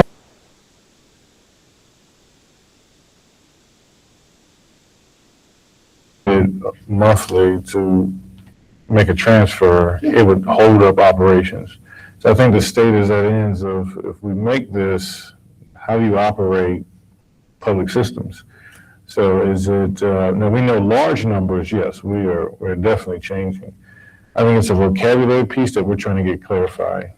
If it's the same function, you approve that in the regular budget. It's not really an amendment of it. For instance, we have thousands of accounts. In May, when we're getting the first reading of the budget approved, we're not going to change it by June, right? So in May, the accountants are putting the money in all of these thousands, so that once you hit approve, we're ready to spend July 1. Thousands of accounts. If we have third grade paper, it's in one account. If we move it to fourth grade paper, that's a transfer. Does that have to come to you all, right? But we might move a lot of paper to third grade. Fourth grade printer ink is a line item. If we move that to seventh grade printer ink, that's a transfer. Like, there's thousands of accounts to settle. So some schools, they just do it and they say, if you ever want to see what we've done, here's our record. And Ms. Knights, to your point, I think we were waiting on Mr. Bradley to talk to the council at the State Department of Education and get some clarity before we bring a draft to the board for consideration. Okay, and is he supposed to be doing that? He is working on that. Okay, perfect. All right, so we'll look to just see a draft from the office on that, based on input that y'all need. And then the last thing was site acquisition, but we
The Education Finance Act, we had per pupil, that was a per pupil expenditure, that was EFA. The EFA has been, and so we would count up the number of students, and I think there were questions like, how much money do we get per student? Well, that's a great term for EFA. Now Proviso 1.3 of the budget changes that to state-aided classrooms. And so we go off of weights now. All of our students have to go through another transition, which is the next part, we call it weighted pupil units. And so our students go from numbers to units or weights. Every student is at 1.0. If you go to the next slide, is the 1.0. And then after that, we have a state and local share. So our students are reduced down to 0.75 at best, because 25% of our weight goes to charter schools. And then we get assessed again by our tax base. It's not your willingness to tax, it's your ability to tax that causes that. And so after that, we have two unknown variables. We don't know the weights of the other districts. We don't know the relative growth of the other districts compared to our growth. So because of that, members of the board, it is very difficult to predict what 64% of our revenue will look like for next year. What we're going to do is kind of walk through our best case scenarios. And it's really just kind of looking at where we are now. We heard testimony from the RFA, from the Revenue and Fiscal Affairs. Here are the 9 recommendations in policy that I think we all need to be aware of. You saw how our student gets smaller in weight as they get closer to the money. Well, if you send everything through that formula, we don't do well. Some of these recommendations, if you go to the next, hit the next bar, those concern us, 6 and 7. We're saying on behalf of the district, we want to advocate for the district on the policy wise, is that 6 and 7 is going to hurt us drastically economically next year if these pass. So if you're meeting with legislators, I would ask them to, as they look at the recommendations from the RFA, we know that 6 and 7, when you distribute all funding through the formula, you can go back, you distribute all funding through the formula, that it will cause us some great concern, as well as our healthcare allotment. Healthcare premiums are going up. If the healthcare premiums has to go through a split or through the formula, that's an additional cost. Who picks up the additional cost? It's the local. So we are not trying to put additional tax burdens on our local tax base. So we're advocating to get as much of the state funding that was allocated to us this year, allocated to us next year. We receive 100% of our healthcare allotment for our staff.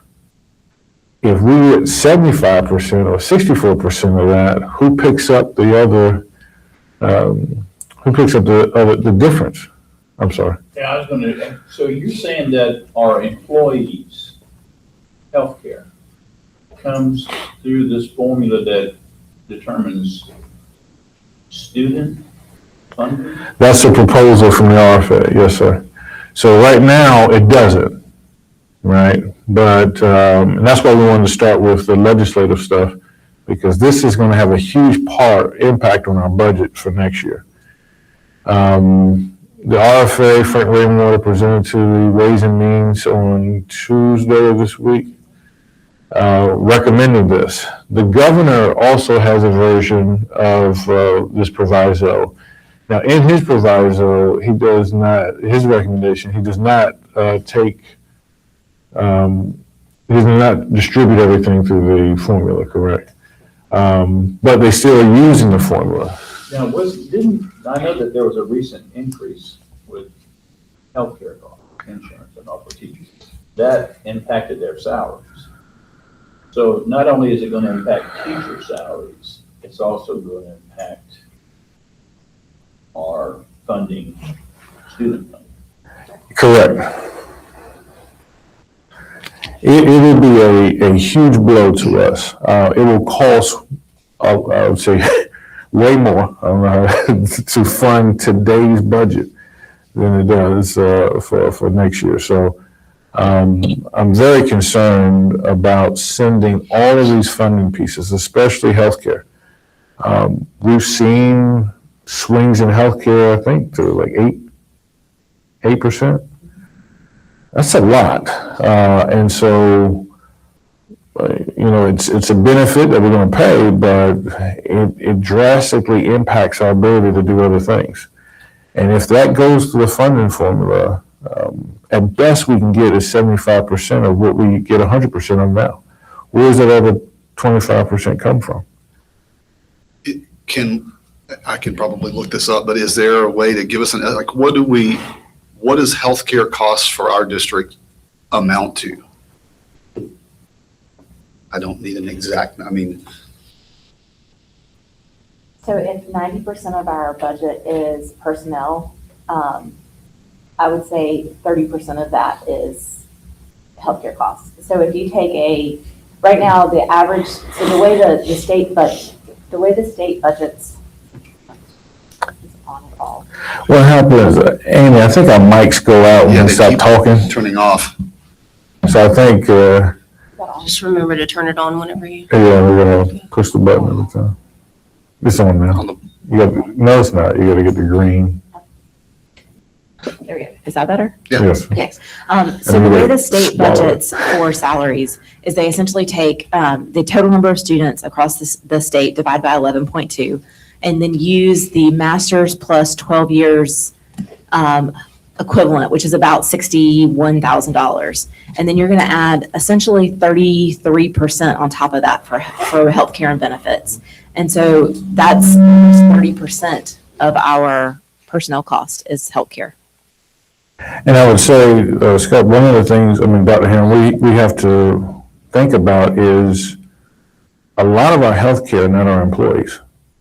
So we will cover the children, the families, the spouses of our employees. So for our healthcare costs on, maybe a younger teacher, it might be just that one person. But when we budget, we look at overall what we spent on healthcare last year and look at kind of the midpoint, because Dr. Ross is right. I mean, having me specifically, I cover a family, my spouse and my 3 kids. So what my cost is very different from a 22-year-old teacher who's covering a single adult. And so we've got to figure out kind of a midpoint from our budgeting perspective. And we're getting funded at 100% of that right now. And if that runs through the formula and we have to pick up a quarter of that, it's going to cost us a lot.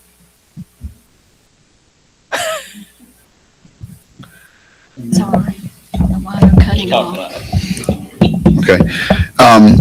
You said in the number 6, distribute all funding through the formula.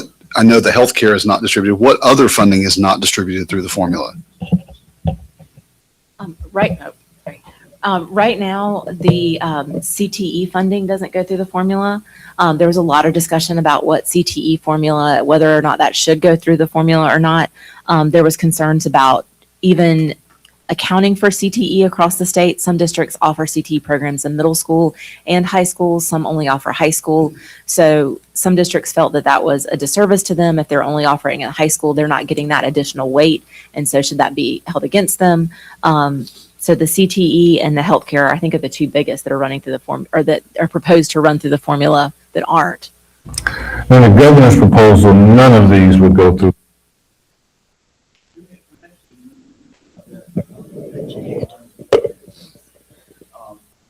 So our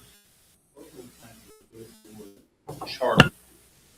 Our state allocation goes to charter schools. Okay, I thought it said,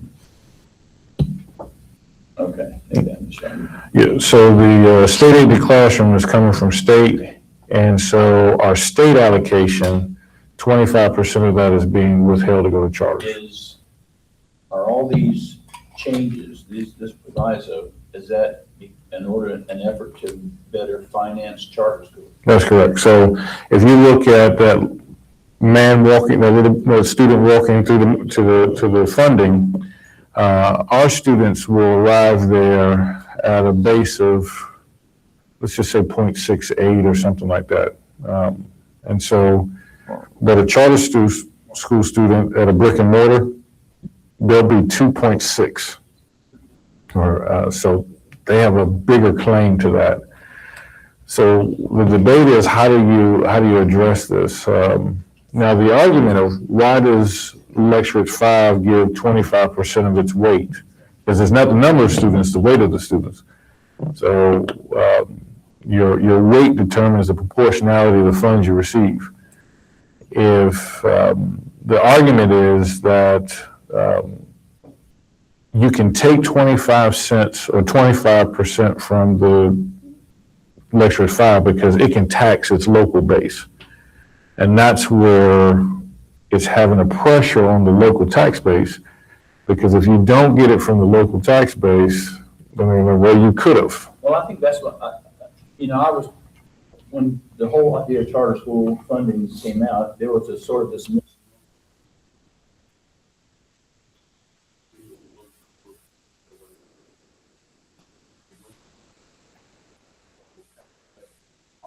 Our ability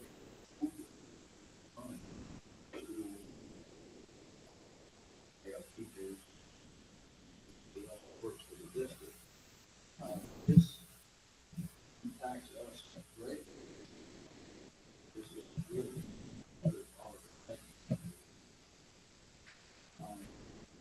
then folks, we have to raise the numbers in order to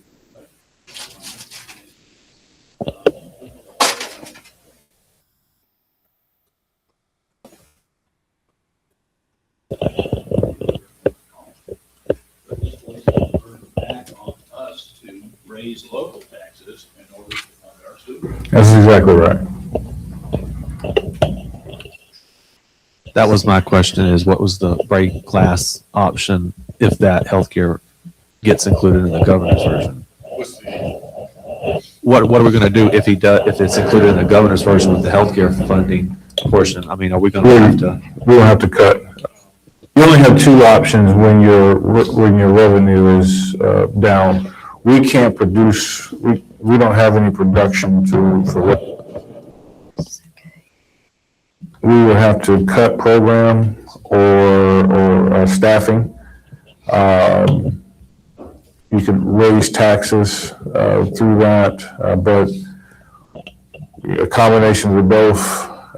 It is a huge concern of ours right now, what would happen if that runs. We have no projections. One of the things that they will tell you is that there's more funding coming through the formula right now. I think to a tune of 150 million. But if you take 150 million across the state, that's not gonna, so with healthcare premiums going up, we cover more than just our teachers and staff. We're covering families. And you don't want to touch that amazing benefit. We're doing less next year. And I think we can't predict how much less until we get further.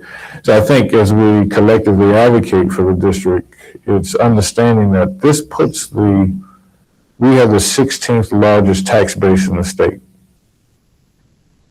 So we don't fare well when the index of taxpaying ability. And I asked, I said, what if our boards are not going to raise local taxes? This puts us out. It says it's not the index of taxpaying willingness, it's the index of taxpaying ability. So because you have the ability to do it, if you don't, that's on you. But we're withholding that because you have the ability. When will this be voted?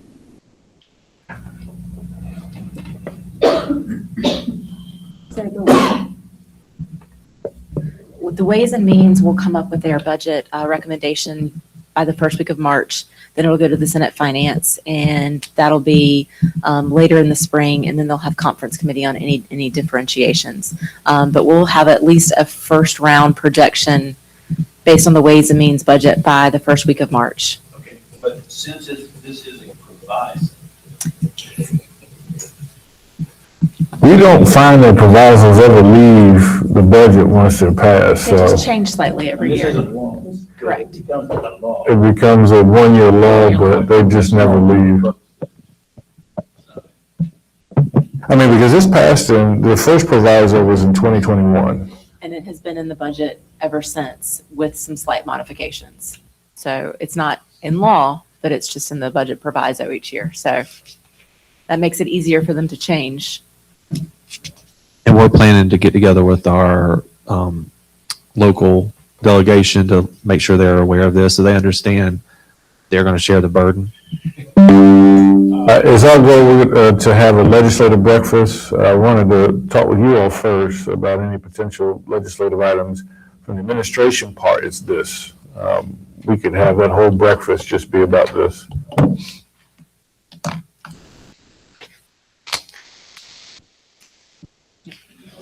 Next slide. I'm sorry, Amy, we had to go on the corner. So I want to go over our administrative priorities, and then we'll get into projections and then to the discussion. Our main goal for this year is to address the cost of living challenges for LR5. Cost of living is something that we are very concerned about. You go to the next point here. That's where ahead. Let's go back there. There was a study. One more click right there. There you go. It was that 42% of South Carolina households struggle to afford the basics. This was put out by the Alice Report from United Way. And when they talk about the basics, this is groceries, transportation, healthcare, education, housing costs, childcare. This is really impacting our staff. And so we hear it a lot. If you go to the next slide. So we have some options that we feel like could help with cost of living. So first is education. For families, we want to put in an associate's degree pathway at Harbison campus. This will allow students to get 2 years of college paid for free. That could be a huge financial benefit, but this has to be approved in this budget. In order for us to take advantage of it, we have to sign up students now. So it kind of does put a pressure on this body to approve this, but we would be a whole nother year out if we did not wait till registration. The families know that this is contingent, confirm the funding is contingent on it being passed. So we're starting out small, but this will grow exponentially if approved. Students, we just as we transport students to the center, we will be transporting students to Harbison campus. They're going to take college classes and get their first 2 years knocked out. They'll leave with an Associates of Arts degree when they walk across the high school stage. We feel like this would be a huge help for the cost of living issues for our students and families. So that's the first piece. So it'll be transportation, covering the books. You don't pay for the teachers. The teachers are Midlands Tech teachers. So, but getting the students there and their materials will be the cost that will be in the budget. Next slide. Looking at the operational priorities from last year, we saw that teacher, go back, there we go. We saw that teacher pay raise was the number one priority, followed by class size, lowering class size, and then you see staff pay raise. I want to go over just where we are on teacher pay raise. We go to the next slide. And that you can see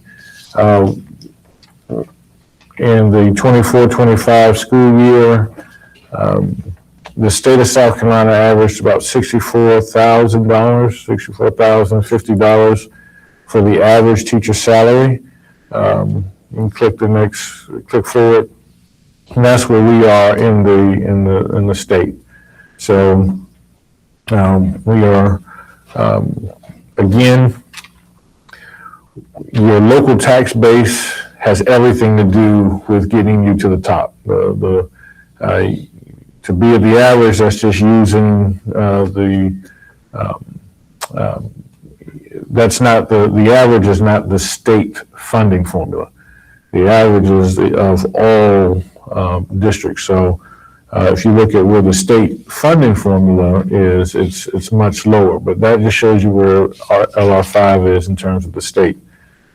When we talk about tax base, you're talking about the value of a meal. Right? So if you look at the number one, the highest paying district in the state, which is Charleston, our value of an operational meal at about 98% collection would be about $315,000. About 315. $315,000. If you look at the same level collection for Charleston, it's almost over $1 million, right? So what they receive for one meal, it's much more, almost 3-4 times what we get. So it's not apples to apples. It's how much you pay your teachers is dependent on your local tax base. You go to the next slide. It shows state aided classrooms here. I think this is important to look at because we talk about lowering class sizes. And I think when we talk about the state funding formula, when we talk about the allocations that we receive, School District 5, the state at max is going to give us money for 1,469 teachers. We have 1,539 teachers. So for 70 teachers, we get not one dime or health care. So it's not all your teachers, it's your funded teachers. And there is there's an allocation for that. So if the state says, I'm only going to, at most I'm going to give you is easy math, I'll give you money for 100 teachers. If you hire 70, you can pocket the 30. But if you hire 130, guess how much you get for that 30 extra? So that's all on the local. So to give them raises and all, there is no state allocation for them. So I'm sorry. Yeah, I was gonna ask, Dr. Ross, I know what our class size limitations are and what we've set, as opposed to what the state says. I wonder how these other districts that are ahead of us with teacher pay, what their classroom ratio is, any idea? I can tell you, I don't know. All I can tell you is that and I give a copy of the full report. It's 60-something pages, I guess, of data, but there's only 6 districts in the state that have more teachers than are funded for. We're one of them. So now how they utilize those, I don't know. I know the state allows you to go up to 35 per class. We do 25, but we try to come under that. So as we talked about earlier about capacities, that we never go over, but that uses more building space to do that. I would have to look into, kind of average class sizes there. But I think what's important to understand is that how much we are already dipping into our local pot now to fund the extra 70 teachers. And so if we get no healthcare allocation for those 70, we get no salary money for those 70, am I correct? So nothing is coming. Every 100% of that for those teachers is going to come from local. So if we, as a district, said, all right, no classes more than 20 kids.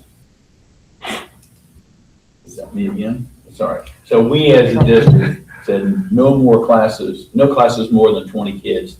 For every teacher above that, we have to incur the cost ourselves. That's correct. And it's actually for every teacher above that's less than 35, right? Correct, at that rate, that's right. Because Well, that's right. so that you're already at a disadvantage Well, I at know right now 25. we're 70, you got Right. 70, but I'm just saying, if we decided to add 70 more teachers, Right. because we're gonna lower class sizes, or we're gonna look at some sort of opportunity or plan to help our struggling learners. I keep thinking about those red and blue bars. That's right. you alluded to. Yeah. I mean, we got great teachers that are doing great things in order to try to make a difference and bring those numbers up. But if we were to add more teachers and get a much smaller class size, it's like that one guy who did the presentation. It comes down to smaller class sizes, but we'd have to incur all those costs. No help from any. And I think, Yeah, I mean, then we're kind of circling back to if we do that, then this one moves, and if this one moves, then that one, and so I can see where it's difficult. This is not on the list, but I am concerned that we're not talking about or looking at, other positions in the schools outside of the teachers, like our cafeteria workers and some of those people. I feel like, when we look at our, higher package and things that we, approve at every meeting, those are positions that there's a lot of turnover. I think some of it is because these people can go make more money working at Chick-fil-A and working at McDonald's, but they are critical, but they're important positions, for the school.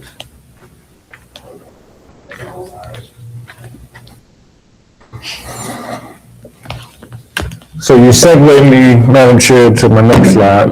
Oh, okay.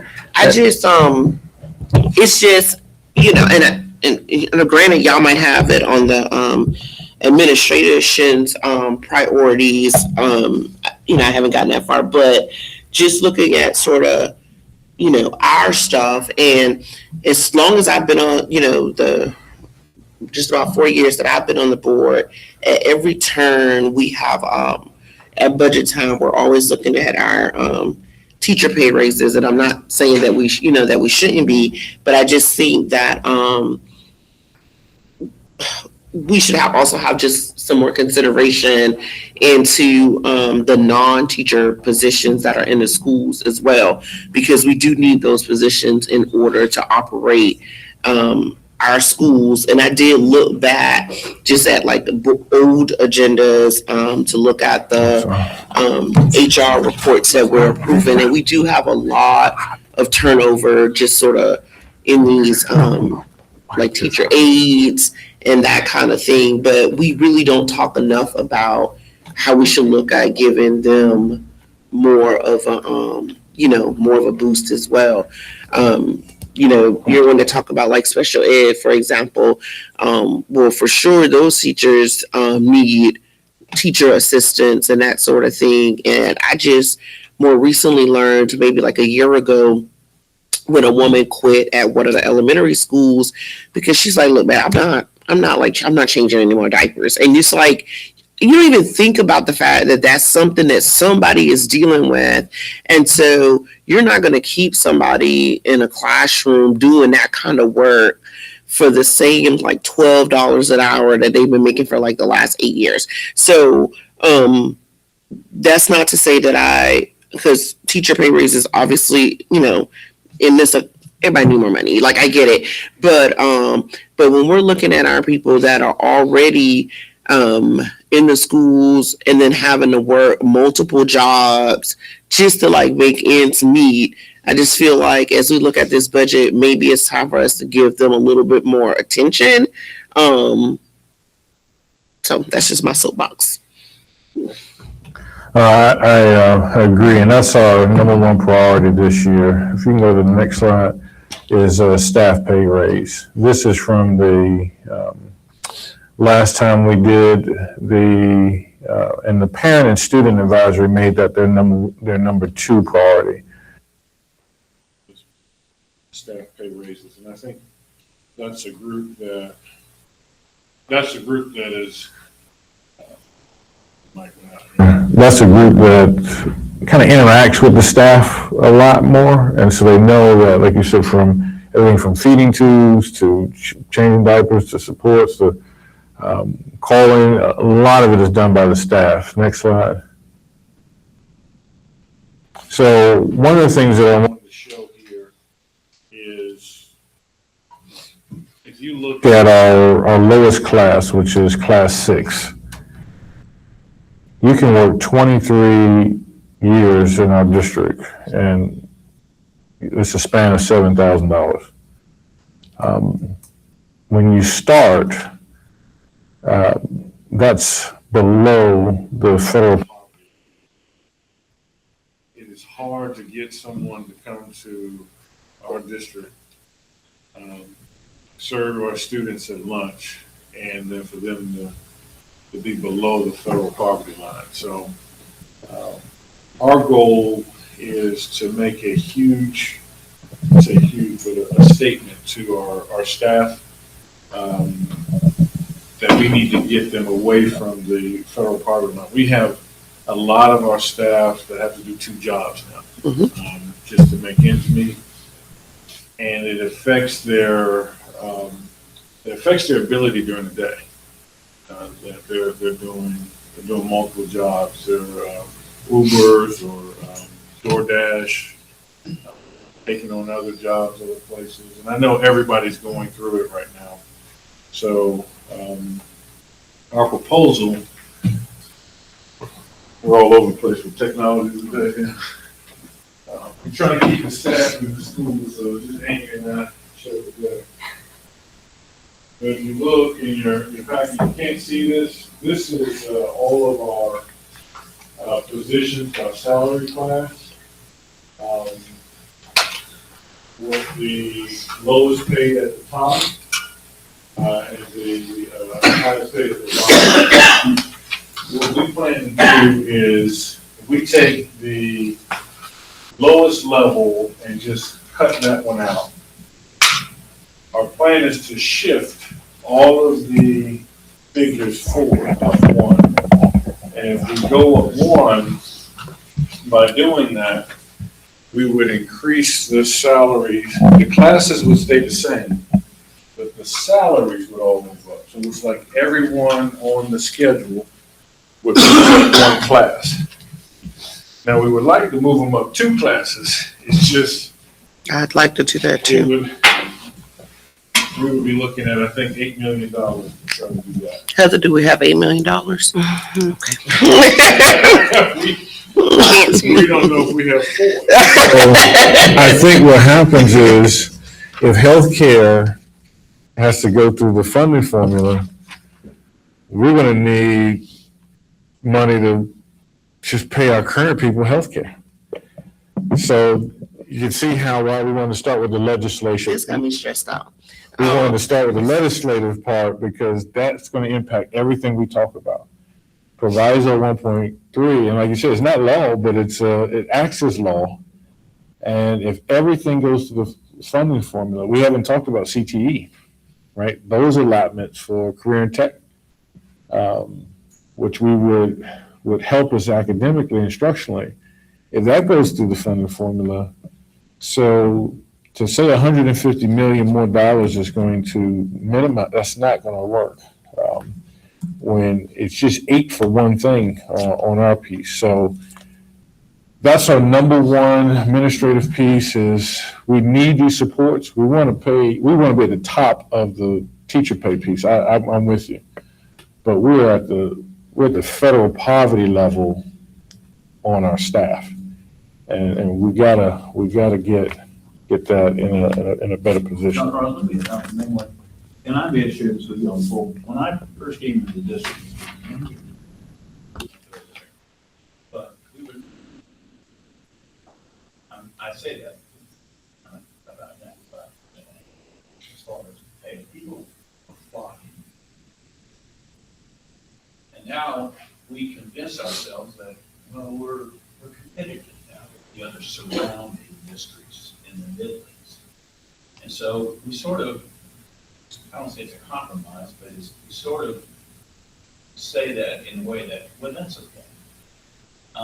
And again, you can look at the charts, the number one request, and we were just talking about healthcare. 8% warranties, they didn't get much of a pay raise. I mean, they really did. So that, but the cost of living still went up. Everything still got very expensive.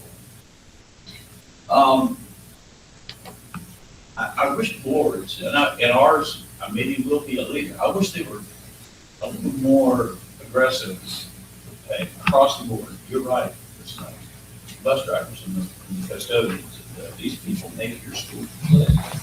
They should not be at the poverty line. They should not be working a job where they work enough hours, some 8, 10 hours a day here. They should not be going to Chick-fil-A or to, Walmart, something like that in order to make ends meet. Now, I wish that I hope that this board will be bold enough to really look. I still, and I said this before, I wish we should be number one in the state. We just should. And the problem is that with all of a sudden people say, oh, you're gonna have to increase the mills in order for the, well, so what? You can't, again, it gets back to what I said before, you can't eat your cake and hand it to you. You can't talk about it and take surveys. You can't, throw that out. We do that sometimes in boards, throw that, well, we really, what? And I'm not just saying this arbitrarily, irresponsibly, but we do have a responsibility to the rest of the community, I understand that. But when the funding formula changes, and all those things that are directly impacting us as a district and teachers as pay, I use back to the healthcare, because that's not going away, that's not going to get worse, it's going to increase. We should be, I hope that we're bold, a little more bold about it, I should say, a little more aggressive, and looking at how we can really impact. You're right, Ms. Snipes. I worked at schools where teachers were changing diapers. I mean, kids, I'm not talking about little 5-year-olds, I'm talking about 16, 15-year-olds, 17. What you're talking about with special ed, we compromise a lot of things in order to make it work within our business, our budgetary constraints. We talk about how important kids are. Let's find a way to be a little more. That's what I want to see. But across the board, like you say, with all those support you. Well, I think one thing that's helpful to note, that's more of an educational piece in this, is how the budget works and how money can go certain places. Because I do think that sometimes what we're battling internally, externally, or whatever, is both actually, is it's sort of like, well, if they did this thing, I don't see why they couldn't do this thing. And sometimes that's an option, but a lot of times it's not, because certain money can only go certain places. And so it's sort of like, I don't like this idea, because if we didn't do this, we could have did this, and we could not do this, but still might not be able to do that with that like particular pot of money.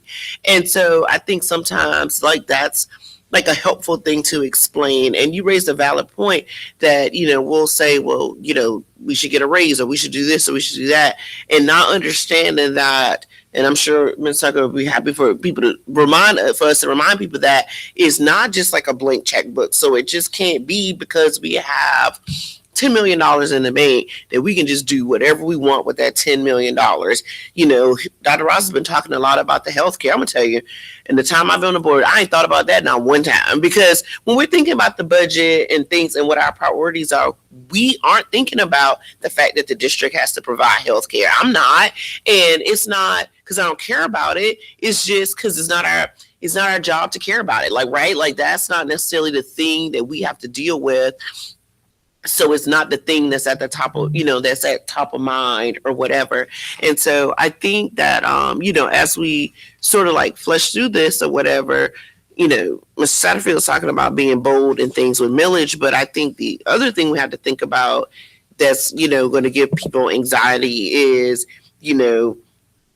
if X base of people got a really good raise for the last 3 years, maybe it's somebody else's turn, so that, because maybe we can't do both, but you know what I'm saying? And so maybe we can do raises for these support staff, but maybe that means that this other base of people, they get whatever they would normally get, but nothing, above that, because then we can't do these other, so when I think about bold, that's some of what I'm thinking about too, because those are also the conversations that people don't want to have because it doesn't feel good. And then you don't want to be the person that's posted online that somebody's saying, oh, well, they don't want to support raises for this. You know what I'm saying? When that's not really necessarily the case. Mr. Boehner, and then you, Scott.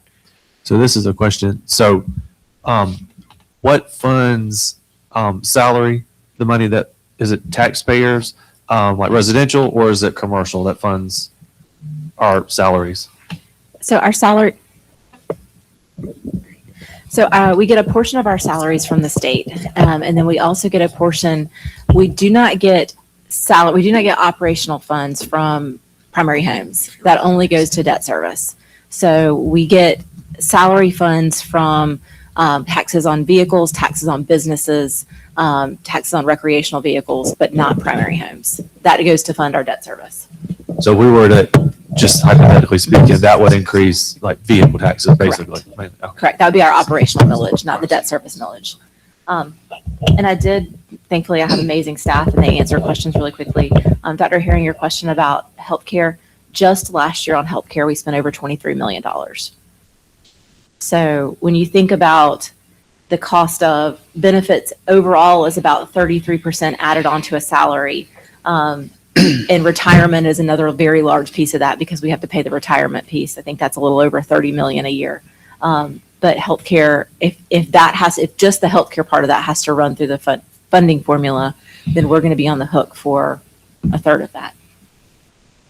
So I was just looking like just an assumption here, if we had to pick up 25% of the healthcare, so 25% of our actual teachers would be 384 in addition to the 70 we're already paying the healthcare for. My other question was, so these class 6 level employees, I know we get funding to pay the teachers. What state funding goes to pay these employees? Zero. For your class 6, that is $0 come from the state to pay for. That's all local funding. That's all local funding. So what happens is we run, I want to be fair. So to the state allocations, when we say teachers, we're really talking about instructional positions. The instructional position allocation is like 11.2 to 1. But if you look at instructional allocations, you're talking about teachers. It's a very narrow list. I think teachers, nurses, don't make me remember it, but we gave it to you before. I can pull it back up. Those are the positions we're talking about. So in those 70, to your point, Ms. Satterfield, I don't want to leave this room, that's all 70 classroom teachers. Those could be, it could be another nurse, it could be, I think it's one type of instructional assistant, but not the other. Right. So that's all lined up in there. But then we have positions that are not included in that, they're not included whatsoever. And so every school needs a cafeteria, but that's not coming from that. So for us, that funding will come from the monies that we get from reimbursements from the Department of Agriculture. Okay, good. The state funding formula, it's based on the class code for the employees. So it does fund classroom teachers. It funds certain special education personnel, those in self-contained resource settings. And then it funds certain school nurses, library media specialists, speech therapists, occupational physical therapists, psychologists, audiologists, and social workers. And essentially that is, but it's based on their class code. So very specific individuals, not just instructional teachers. So to your point, yes, we would end up picking up the 100% on that end. Right. of that. And do you, I know I'm asking a hard question here. Like, how many class 6, 7 employees do we have? We operate 24 cafeterias. Now, high school would need more frontline service than an elementary school. I just don't know. I would have to get but each one of them is staffed with, I guess, a minimum of 4 people to run. I think our smallest, I don't know what our smallest team, but I can't imagine running lunch and breakfast with no less than 4 But at people. least in the hundreds. Yeah, absolutely. But now their salaries are paid for out of USDA funds. They are federal funds, the cafeteria workers. Right.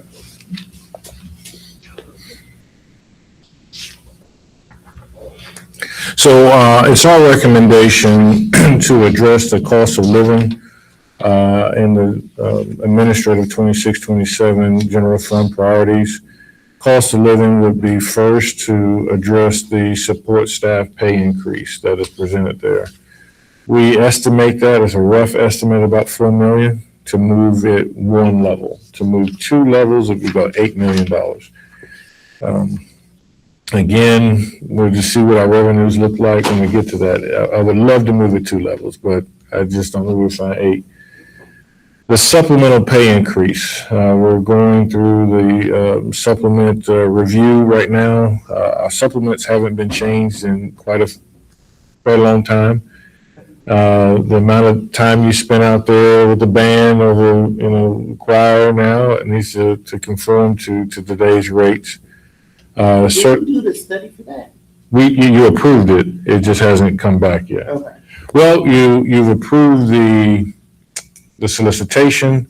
We're still in contract negotiations with them. We'll bring that in executive session, our results of the contract negotiation. So for right now, the supplemental pay, y'all will just sort of decide what that is. You don't need to study first or. So we're going to, yes, we're trying to time this up by the time we get to the budget workshop to have the actual cost for that. So we're in the midst of that. I think not Monday, but the next board meeting will bring the contract to you. We've met with the company.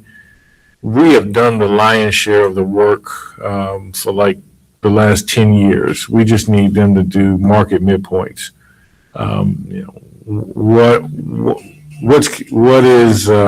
What's a band director being paid now in the Southeast, those things. The certified staff pay, as you know, in the governor's budget, he wants to move the minimum teacher pay to 50.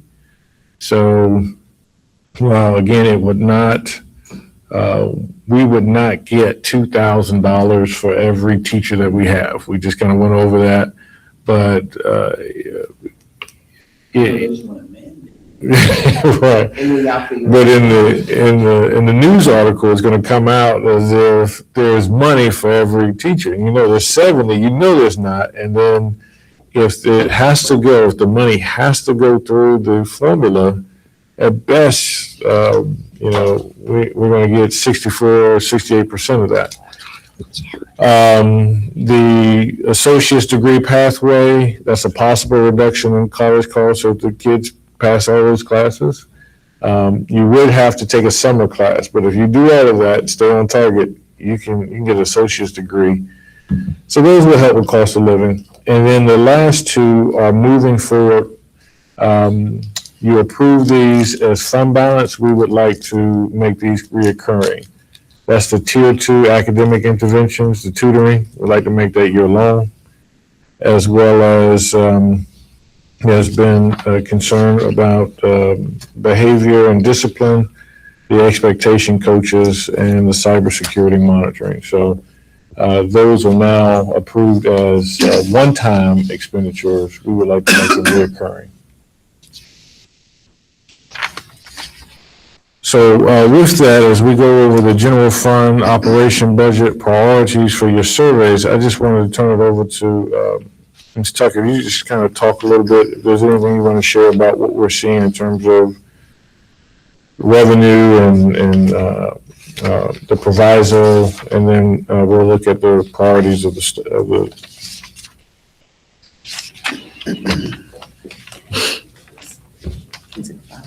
we good.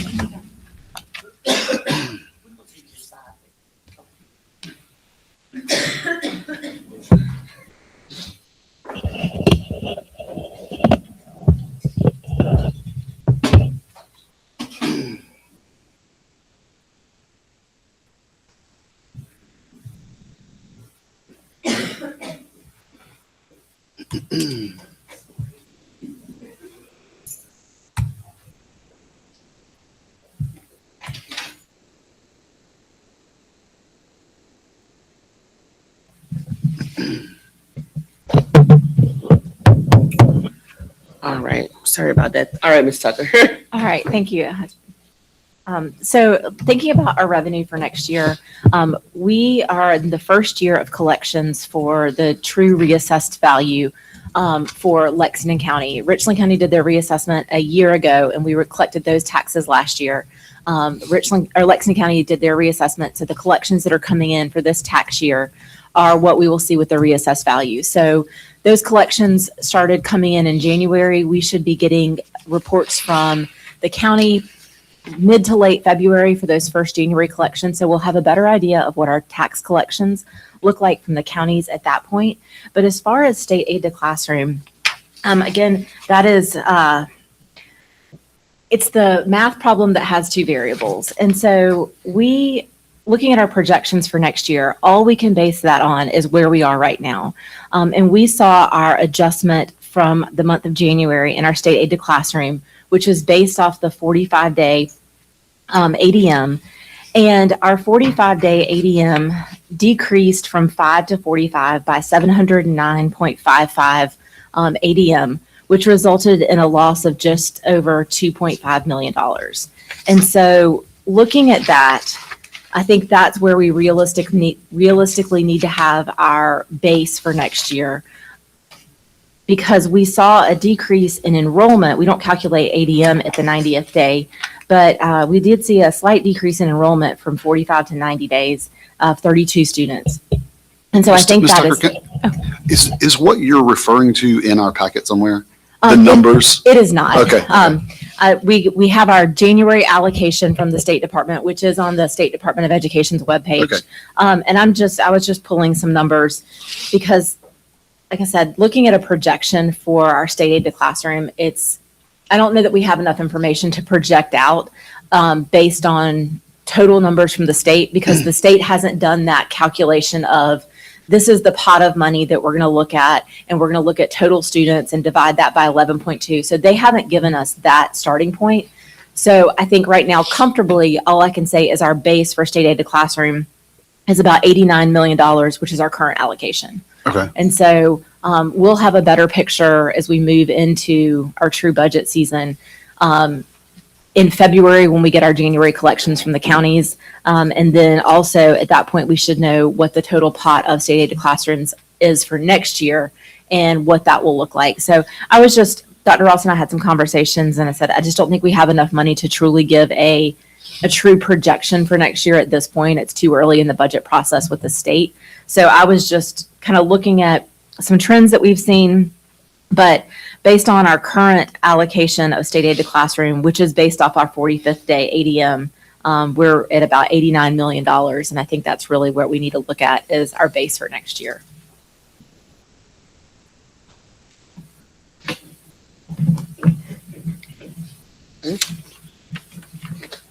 Thoughts, questions,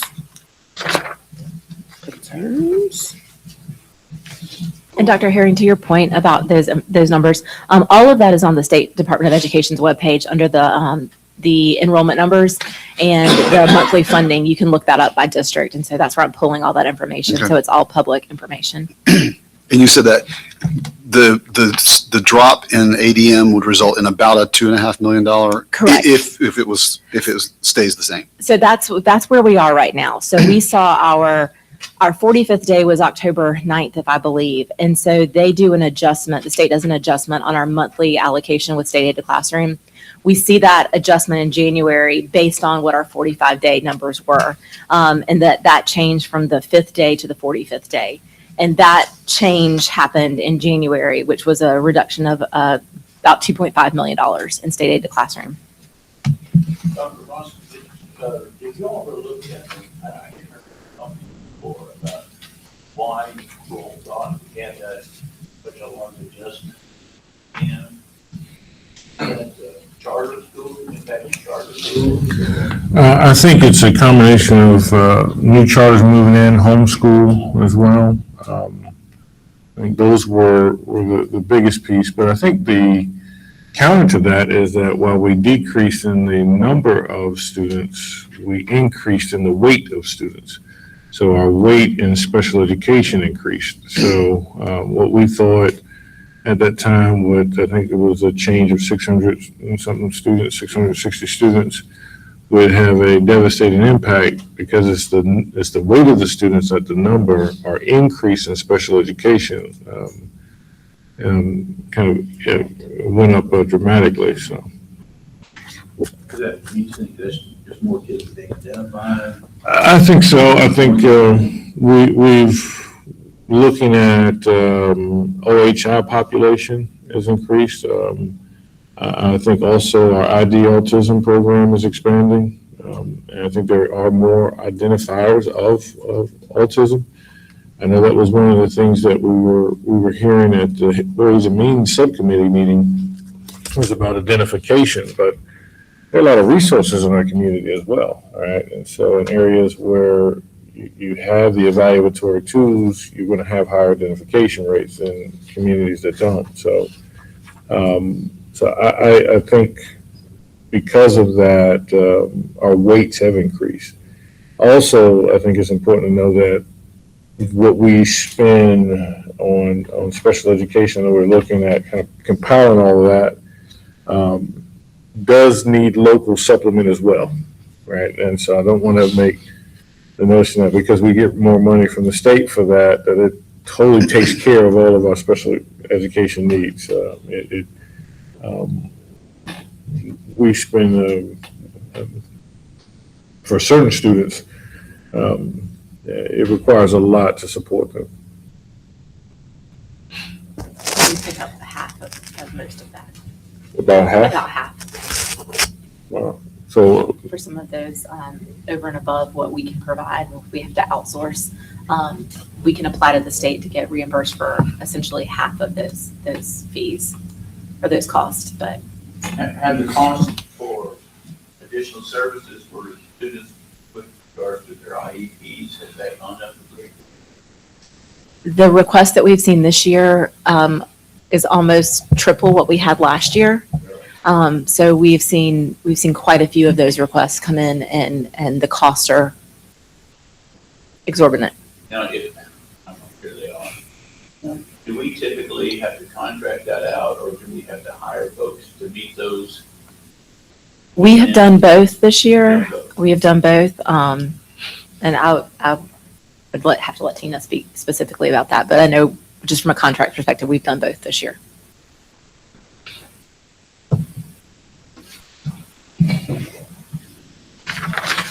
all right, the next part are your priorities.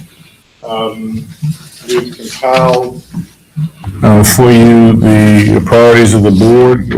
You've seen the administration's priorities. These are the priorities that were submitted with rank order. So we go to the next slide. You can see teacher pay raise, lower class sizes. In that, there's subsection of substitute pay increase, additional special education personnel, additional safety and security personnel, and then staff pay raise.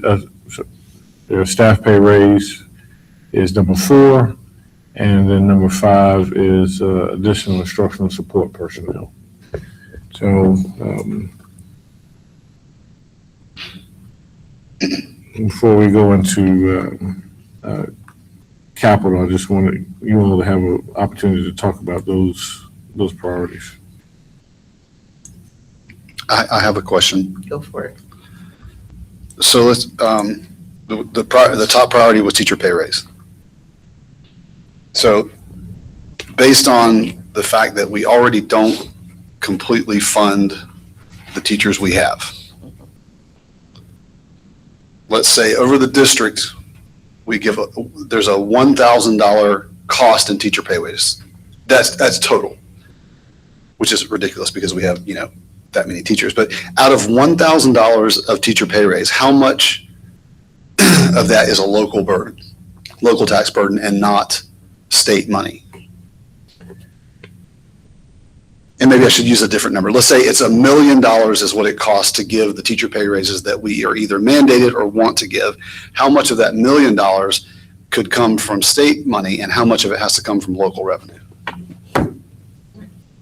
I would say it's probably about 60-40 split, because Okay. when you look at the teachers that aren't funded at all from the state, we're picking up 100% of those. But then we're getting a large percentage of the teachers that are funded. And so it probably equals out to about our state local split overall. Okay. When you look at it in total. But that's if we stay with the state minimum. Correct. If we go over and above We do that, our scale, which is not state. All right. So it throws more more to the local. responsibility on it. So giving teacher pay raises is unless you do substantial cuts elsewhere, it's going to increase the local tax burden. Correct. Can I follow that up with one thing? Is there a way to have lower class sizes without having more teachers?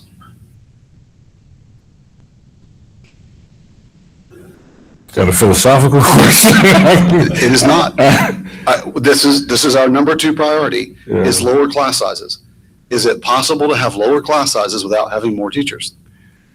I've been around this 2 decades. I don't know how to do that. I think the only way every student must have a teacher of record. Mhm.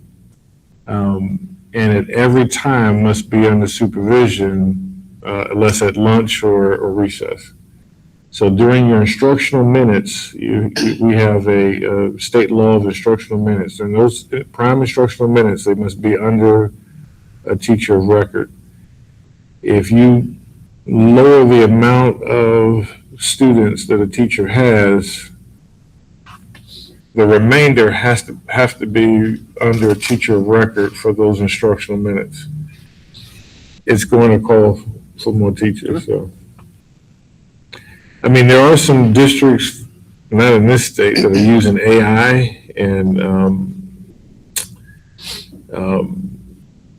teachers on computers. No. and stuff. I asked the question. I'm not recommending it, Madam Chair. I just I want to be I'm only full. one vote, but No. strongly against that option. I'm just thinking this aloud. I'm not advocating this is workshop only. I've seen that, but they're still with the teacher. It may be a lesser cost or whatever, but face to face, no, sir. I don't know how to do it. I just want to point out that our And that's fair. collective priorities require more money Correct. unless you make substantial cuts to offset those. Correct. Okay, Go for it. so, we had a pretty good example, our last, board meeting we had at the center. We had those positions that we wanted to fund, we didn't have the money, we transferred them from fund balance, one time, temporary. Yep. Okay, logically thinking, we get a lot of commercial, tax revenue. Could that not happen yearly for a period of time? Could they? Could we do yearly fund balance reassignments to cover, since we did it for those positions? I understand that, and that's a fair question. The reason we did this is we started out with the priorities from the board. Discipline, code of conduct was in supervision, dress code, the vaping. Those came up as issues that the district had to improve on. So the principals came to you and said, give us people to help on that, and that became that one time. expenditure. We really need to make it align with our policy to have that as a reoccurring cost. And just in practice, I think it's okay to use fund balance for one-time expenses. I think a lot of school districts across the country got into a bad position using one-time money for reoccurring expenses, example of ESSER funds. Thankfully, our district used them appropriately, and we didn't have that cliff. So I wouldn't want to put us in a position to use one-time money for something that's reoccurring, because I just wouldn't want to put us in that financial position. And then the time it would take to restock those funds, you would end up running out of that position money, 2, 3 years, we wouldn't be able to go to the well anymore. So you always want it out of the reoccurring, but I think to what Dr. Herring's point is you can feel the wells kind of closing in a little bit on how to sustain these pieces. As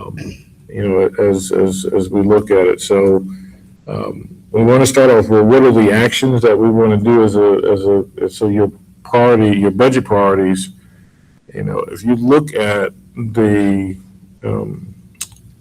priorities of policy, very few about teachers, right? These are administrative duties. These are that are not in the formula to do. So trying to find that balance there. Maintenance is not in the formula. And so we're just trying to find a great balance of what we can, how we meet these expectations, because we're not in Act 388 anymore. There was a time that in this district could not be touched because every house in this district was paying for operations. And so instead of 35% of the budget or 34% of the budget, local was 40% or 49% of the budget. Half of the budget was from local taxes. So we had a lot more room, a lot more firepower to be number one in the state. Going from 49 to 35 has really impacted our ability to have that firepower economically. So would it be, just thinking out loud, putting like a moratorium on new positions potentially while we try to figure this out?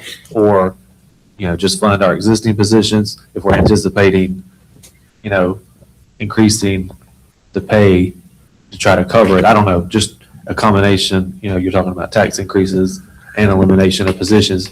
Would it be good to pause any creation of new positions? I don't know. No, I mean, you're very fair to ask that. I think what we're juggling is the increased expectations. None of those are decreasing, right? So no one is saying, deliver me less service from the district. And so as we started out with policy, each one of these will increase supervision, which or increase expectation of reporting or increase deliverables. Those increases come with either staffing, programmatics, or contractual agreements, on all of those things. I think for us, what's fair to provide to you all are best case revenue projections. But we wanted to share with this proviso, if it goes through as recommended by the RFA, we don't want those projections. We don't want them to send the healthcare through the formula and CTE through the formula. So we're kind of asking for a legislative breakfast where we can talk with our local delegation as a body and say, look, save us. This is, or do we go back to the 49% local again? I don't know. I mean, but it is on us to look at, all right, what efficiencies we can bring to you. But we know any kind of a program, you're going to hear about it. I remember last year, what was the clinical counselors. Again, zero funds, but there's a need. And so, every one of these comes with a very deep need that we're trying to satisfy. The irony is that, with regard to the funding was the money that we got, what was, we have, trying to remember the number, what it was called, for, that we got for 3 years or. ESSER's. ESSER funds? Yeah, the ESSER funds. They gave this to us, not because, hey, here's some money, because there was such a need for this. And what happened, the ESSER funds run out, the needs don't change. It felt good to get that little extra funding to help pay for some of those things that we were wrestling with. And some of those folks did lose their positions, but some of them you became very essential, and were essential. We found out, hey, this really has made an impact. But then the funding's gone, so they threw it back on the districts to try to figure out a way of paying them.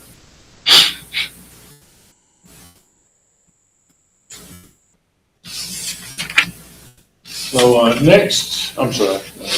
No, it's fine.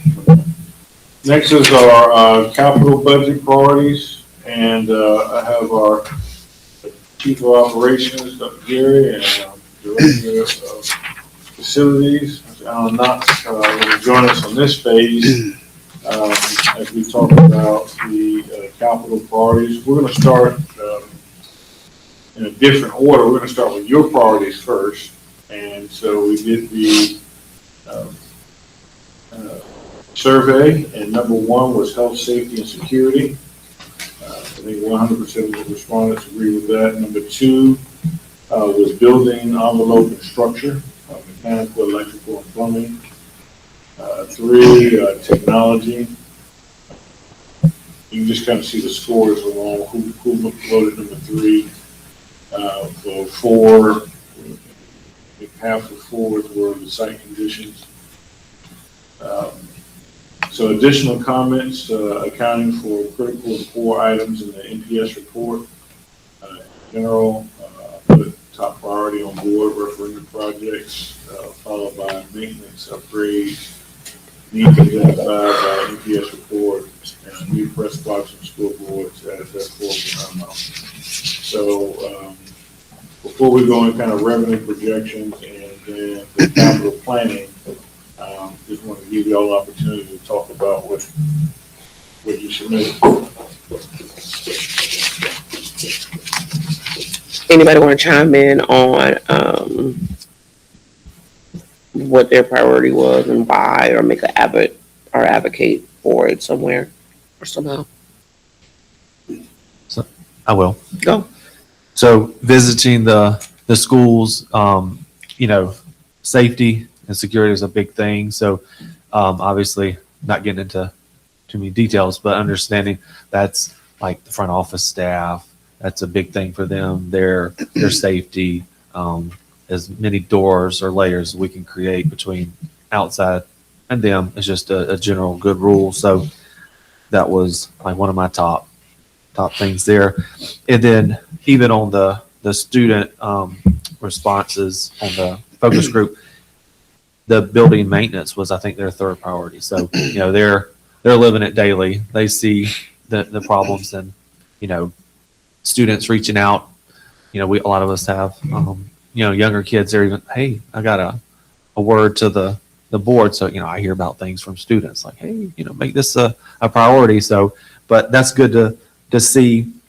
But I know we're in the process of a lot of that through referendum projects and our general updates. But I think we're on good track with technology. That was one of them. And then our mechanical HVAC projects that we've got. You see a lot of that happen, and that's good to see. And then learning as far as what principals request and the local, each of their administrations at the school, they have to prioritize interior furniture and desks and stuff based off of their overall need that maybe I'm not aware of, like when I visit. So learning about that in the past year has been helpful. Understanding, you may hear about it from certain teachers or substitutes even about needing this or that, but I guess the principals have that limited pot that they've got to pull from. Request from the district, so understanding that as well. But that was kind of my general thing focusing on safety, keeping them safe, so we can teach them and Mhm. go from there. Safety was my number one too. Well, and I'll echo a little bit of what Mr. Bennett said. I will say that several of the schools I visited, I had a hard time getting in. I wasn't sure exactly which button to push. There was like 2 doors I had to get through, and so I think that my hat's off to the district for, I know that Mr. Harris has reported several times, I guess, and you've been part of that, Mr. Gary. Yeah, they were really very conscientious about that, so maybe because it's been brought up. The other thing is with the furniture thing, I happened to be at Chapin Middle School when Mr. Gary and Mr. Knotts were there, and they were there talking about the furniture, trying to figure out ways of helping them improve and explaining how the purchasing process goes and how that goes with it. Looking at these priorities, I know they see a lot of stuff that's brought up in the board. And my hat's off to the fellows, all of you all, for your efforts and you all have been doing to help lead us or to make these improvements and sort of solve these issues. That's what I've observed, that the district's doing a good job moving forward with this, so thank you guys. One more thing I forgot. The desk, the multi-angle desk, I've noticed seem to be really beneficial when we're purchasing new stuff versus like the older sit-in angle desk, because we'll sit down. We did the classroom visits at Chapin and Irmo.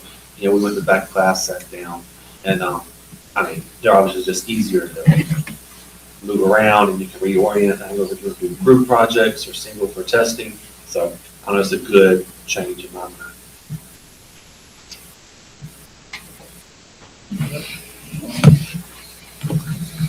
Is this next slide?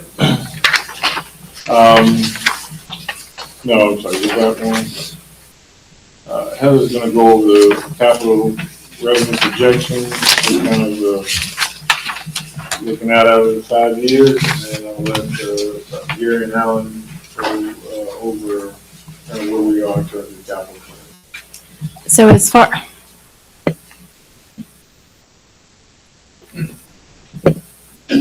okay, there we go.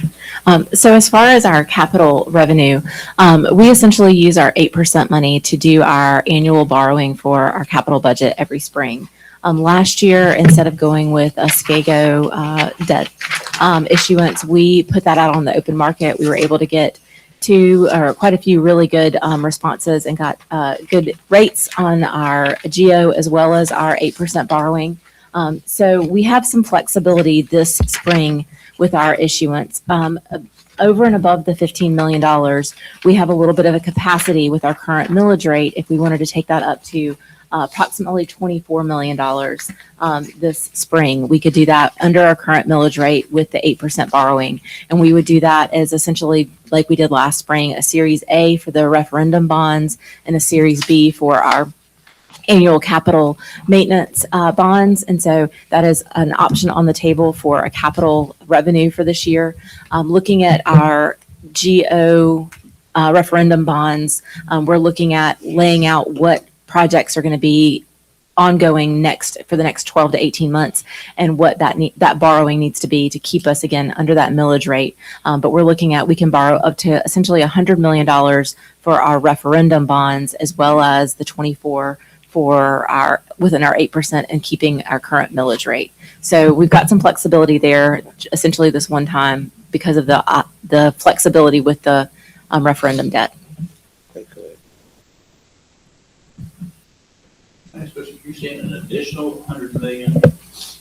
So- with regard to the referendum. The 240 that was approved for the referendum, last year we borrowed 60 against it, just because we were getting our projects up and going. To date, we've spent just shy of 10, and we see those projects, obviously it takes time to kind of get things rolling, but as those construction projects start, we'll start spending down. And we're laying out essentially our spending plan over the months to make sure that we're not borrowing too much, but we're borrowing enough to only have to do it once a year. But thank you for that clarification, because I know that when you talked about it, we were staying right under the bar. So Correct. we did not have to. Correct. If you remember those charts that had us, our debt capacity in each one of those years.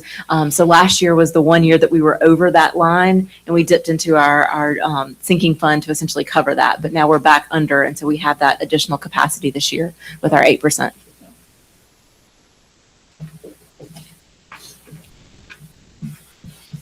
All right, so what's that? With that, I'll turn it over to you to go over the MPS report and our annual capital maintenance. We've had several.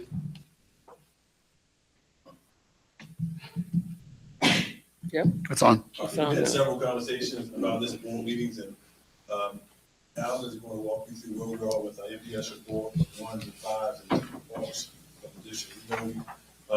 Roofing has been a big deal, and HVAC, and I think if you've been out in the building, you've seen how people work, and you've seen updates, and you've got emails from people that are seeing the work in the process. I was going to give you an update on where we are. Good morning.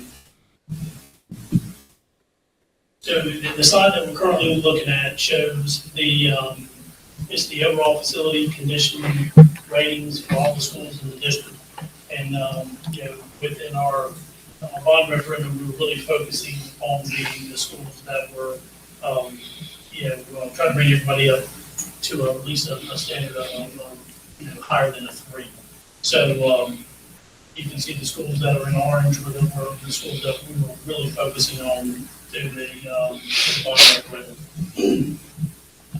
On the next slide, you'll see this is our, it's a year-to-date look at our work order system. This accounts for, I would say, probably about 3/4 of the overall request, because we do get text messages, emails, phones, calls, things along those lines that do not, those requests do not, they don't get recorded in our system. So we're averaging about 22 requests a day. That's 7 days a week. That's not 5 days a week. So, where we are adding additional requesting do great. So, and we are trying to close them out and get things repaired as fast as possible.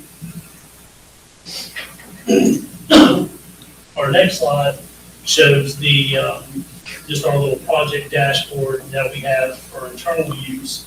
That kind of shows us based on each cluster, which projects are in queue, kind of where we are in the design phase. Just gives us an idea of that, and then what we've experienced year to date on those projects. Can I ask you a question? Yes, sir. On the request side, do you see, I'm sure it's the older schools that get more requests. Do you see with any particular school, like I know that I visited school, I looked at it, a facelift and then you this and that. But I know some of our older schools, some of our schools been around a long time. I see your room over there. Yes. Do you see we get a majority from the older schools or certain schools? So in this typically we would see more items, more requests coming through older schools because they're going to have more things that are going to break. As equipment gets to end of life, things may start breaking down more frequently than a brand new system. So we do see that, and we do trend that. And if you look at the graph here, you'll kind of see there's a dip back in June, and that was just due to some of the issues that we were having with our technology. All that was going on, and most of all the requests were coming via phone call. So we did not, there's a lot we did not capture during that period of time. But to answer your question, sir, yes, sir. Yeah, typically we're seeing the majority of the issues in some of the older schools.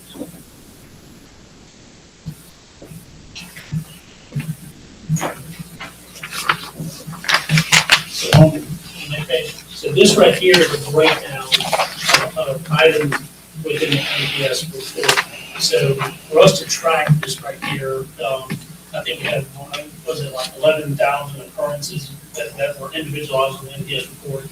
We had to like group them into projects, because if you had, let's just say one school had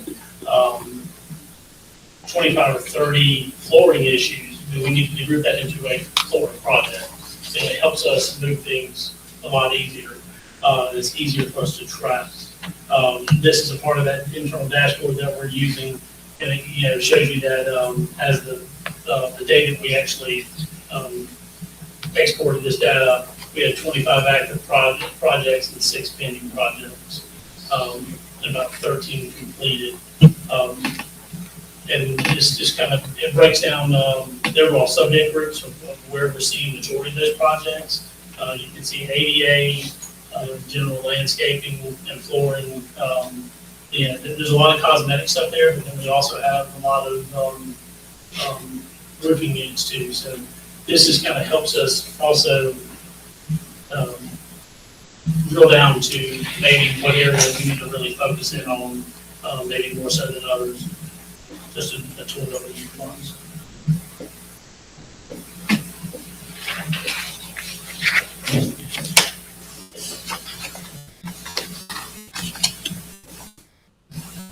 Would you entertain a question about that? So the 410 is the project that you came up with when you categorize them. Like, how long do you see it taking to get to even 50% coverage of that?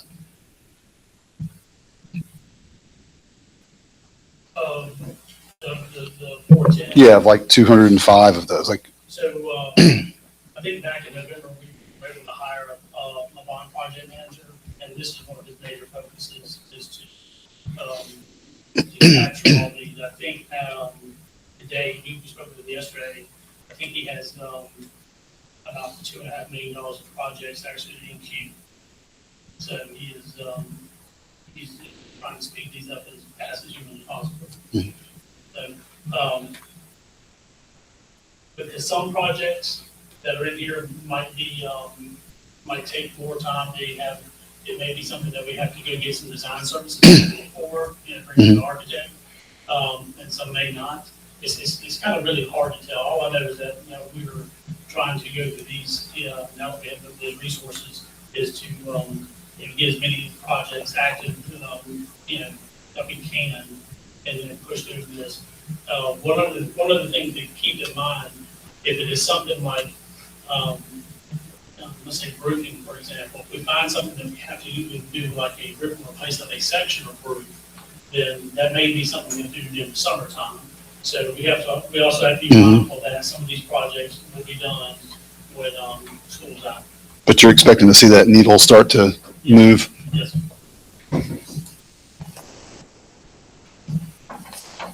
Yeah. Oh, yes, Mr. Bailey.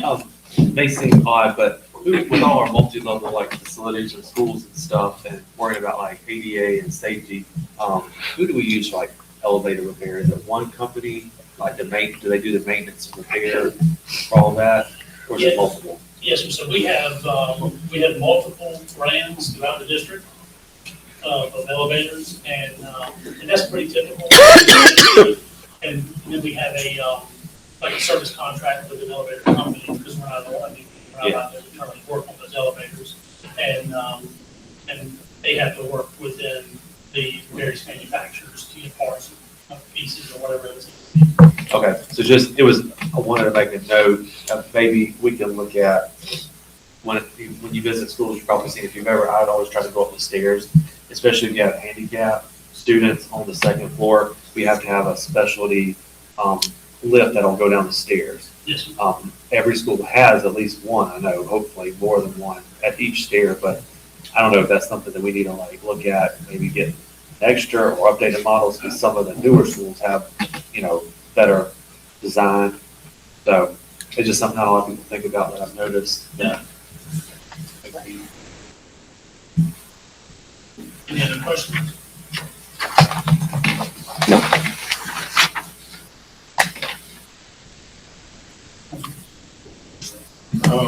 Mr. Next, yes. So if you go back to 5-year strategic capital cycle, you can see this is the practice that we have been doing for quite some time. That we have used basically, we don't have an annual maintenance plan.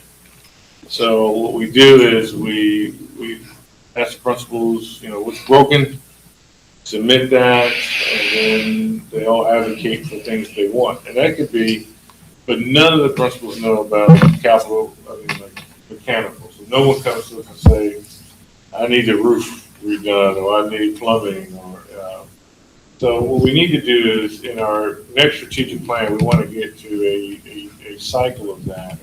But in our last year of this strategic plan is what we're going to call Capital 26. You borrow it and you push out the funding in spring 26, and that's how we keep track of it. The bond was sold in 26, so it's Capital 26. The bonds are sold in 27, it's Capital 27. So we wanted to address, which we always do, technology. Now remember, your capital is going to be two pots. It's your annual 15 million that you do for maintenance, and then you have we call 8%, whatever your funding capacity is at that time. We kind of use that 8% money for different projects that would come up, and we would take them to the board. But as you notice with Alan, is every day 22 things break. If we have to wait a year to fix something where every day 22 things break, we're never going to get ahead of the game. So in the next slide, our proposal is to do annual maintenance in buckets. A lot of districts do this. They just have a bucket of money, and then we can fix it as it comes up. You will be aware of it, of course, but you're proving the annual maintenance. We're on a system, as Alan calls it, it's called run to fail. We operated, it breaks, and now we got to do a work order and then approval and all of that. And what happens is people are out. And it's like, this has been broken for 6 months. What's that? Well, we go through procurement. But what if we could be ahead of the game, as we could fix these things as they're starting to come offline? We know end of life, we have the funds, we can buy it, and then we're replacing it before it hits end of life. So we want to get out of the run to fail, and now it takes 6-7 months to fix it. And for some of these that require design, it's longer than that. But if we know, all right, end of life is in 2 years. Let me start the design phase now. Let me, get the order. Oh, we got tariffs or something we're running into. We got a back order. All of that, we have the flexibility. So a lot of districts, what they'll do is they have an annual maintenance program, and you move the funds within the different areas. We would have to come to you and we say, we predict based on our maintenance schedule that we need this much in safety and security, this much in structural outlay. And then as problems are reoccurring, we can move it around with your permission. But it gives us the ability to just move and fix things as they come up. Now, capital projects outside of 8%, yes, those things we can bring to the board on an annual basis. But we can't bring annual maintenance on an annual basis. It is just, with 22 things breaking every day. And I hope you hear what Alan says. We say 22, that's what we have recorded. It's really, like you said, that's it. It's really 66 a day, but we just don't have it recorded. And so someone says, well, let me see the 66. Well, a lot of them was phone calls, or we had problems with the sound here. We didn't put a ticket in, you notice that, right? But we pulled somebody off of a ticket to come down here and fix that. So while it's small, it's still a resource that someone had this, and they're saying, well, I was working on a ticket. You tell me to come down here and fix this. So each work order is probably two, because you get a maintenance guy on your campus, they say, well, while you're here, you look at this. When you got them on your campus, you do two or three. And what our guys are telling us about, we were on there for a while, well, this is why we went through this, but we got pulled by, and it was an issue we needed to address right then. Makes sense. Sorry about that. No, I want them to hear the reality. I'm not in it day to day, but we want the dashboard to be correct. But to get the dashboard correct, you're pulling because who inputs that? It's the workers, right? So the people who have to do the job have to also log it in. And when they're logging and not fixing, and when they're fixing, they're not logging. Dr. Ross, didn't we have a crew at one time that traveled around from school to school? Did they do that when you were at Dutch Fork? They did. And they would come in and they would just do a myriad of things that needed to be done. I do like the very proactive approach to this though, instead of waiting until, you know it's a lifespan. Everything has a lifespan. Now, we used to do this with do we still do this with technology though? We go through a cycle, right? So technology is on that. We have other 15 million. We do 4 to technology. So you really have at best 11 million going at your, now there are many different scales of dollars per square foot and of preventative maintenance costs. We're still kind of honing that in, but the range could be anywhere from, what do you say, Alan? There is a white paper that I've read within the last 2 months of just the maintenance costs across the country, everywhere from someplace in South Dakota, and I think it was $5 a square foot, up to New York, which was 115 in somewhere in that area per square foot to maintain buildings. So it depends on the age, and it just there's a whole lot of factors that tie into that, the location and whatnot. So, I'm sorry to come back to this, but so the money that was allocated through the bond referendum for the repairs like the NPS report, do you see those being adequate to address everything we had originally planned for in the bond?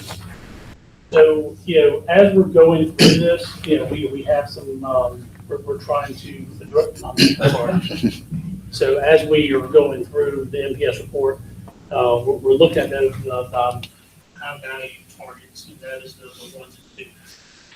And then it's with 3, because it may require all those to complete a task or a project. So we're looking at that. But in addition to that, since the bond referendum, the day they walk out the door, we've had additional things fail. So there might be a larger ticket item like an HVAC unit that while, initially might have been a 3, and then now it's no longer running. We have to go address that. So the goal is to get, the schools that are rated as a 2, to get them up to a 3 or above. And then, if we have something that breaks that's a higher priority, I mean, we know that, for the health and safety of students, or the health of students, we need to have fresh air, we need to have HVAC units, so those systems, those conditioned air systems, they have to be operational, so we just can't let that sit back. So we may have to address things like that. So we're trying to prioritize and then also reduce the amount of items that are on that list. Okay. Can I ask one more question there? Of course. And Dr. Ross, maybe you would be best to address this. What funds would be used to, I know we've got this shiny, beautiful new building at Irma, but standing adjacent to it is a really old building. And that's, I remember when Irma was turned up for everybody, for the whole southeast. But we're gonna have this great new wing. It's gonna be beautiful and all that, but if you walk around and go like to the gym, it looks like it's built in 1970. I mean, it doesn't fit. I may have brought this up before, but I would like to see it, and I don't know which funding would be used for something like this, but when we make those kinds of improvements on schools, it would be great if we could, Jesse, is that a word? Jesse up the rest of the school as well, where it needs to be painted and power washed and curbs need to be repaired, and, those kind of things. So we're not putting lipstick on the pig. I know you know what that means. But are there plans for that, and what funding would we use for projects like that? So we have, our goal is to move, we call it site conditions. And our goal is to move in just like we have a technology cycle, your site would have a site condition cycle. So that's everything from the driveway pavements, the power washing, exterior painting, fascia, uplift, those things. So if we can put it on a cycle and you know, okay, I get hit every 4 years or every 3 years, this would be part of the cycle. Yeah.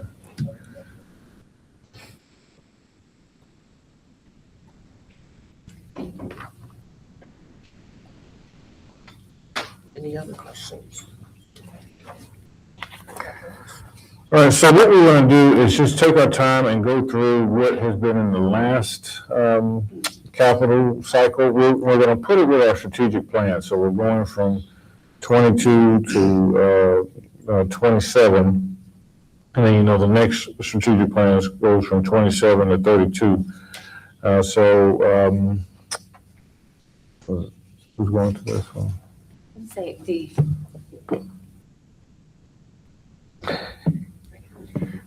the first one, the 22-23 capital budget, there's about $6 million left there. A lot of that is in technology. If you remember, we essentially used ESSER funds to do a lot of our technology during the 22, 23, 24 years because we had those funds. So we are looking at, I think technology has a plan to spend that down and are working on that. The remainder of that is in contingency, and that's where we've been pulling for some of these, like Mr. Satterfield said, some of these projects that didn't necessarily have funding because we're trying to work that into really a recurring budget. But we've been pulling out of those contingency funds for some of these things that have come up since the MPS study, since those don't have essentially a specific line item there. But we are really working to spin down everything that's in the last few capital budgets so that we work on, really, as we start a new strategic plan, work on a new 5-year cycle and start looking at that. And then the 23-24 capital budget, I'll let Alan talk through these projects because there is a little over $11 million left in this capital budget, and he can talk through kind of where these projects are. So as we look through the 23-24 capital budget, there are some rather large budget items here. We have H.E. Corley's roof and River Springs Elementary, their roof replacements. As I started getting initial numbers on these, we're not sure if we had enough to do a full rip and replace of those roofs. So what we've been working with some vendors to develop another alternative, and that is to do a full roof restoration, which is like a liquid applied roof that still gives you a 20 or 30-year warranty. We feel confident that we could probably get that in within that price range, but to do a full replacement, it's not there. Then as we go through and we look at some of these other items, we're still tracking the east wing replacement. And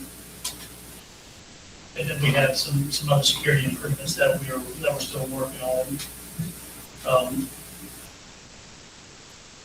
I will say that some of these items that we're seeing in here, we're also working with some of the help that's onboarded within the last couple of months to help us get these things in motion and getting that ball rolling.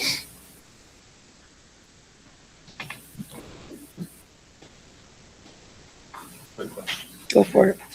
So when it says, just for instance, on the River Springs roof, the budget adjustments and then expenditures, that's not done yet, right?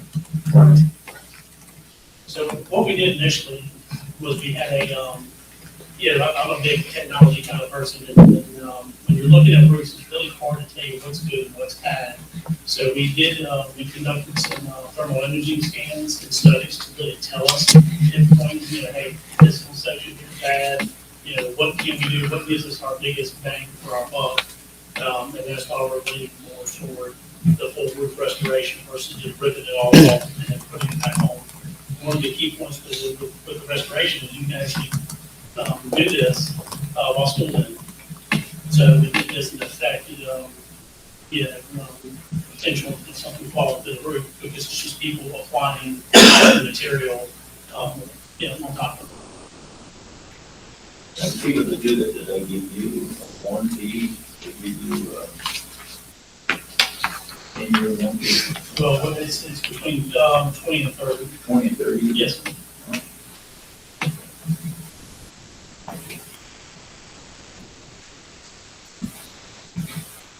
Then on to the 24-25 capital budget.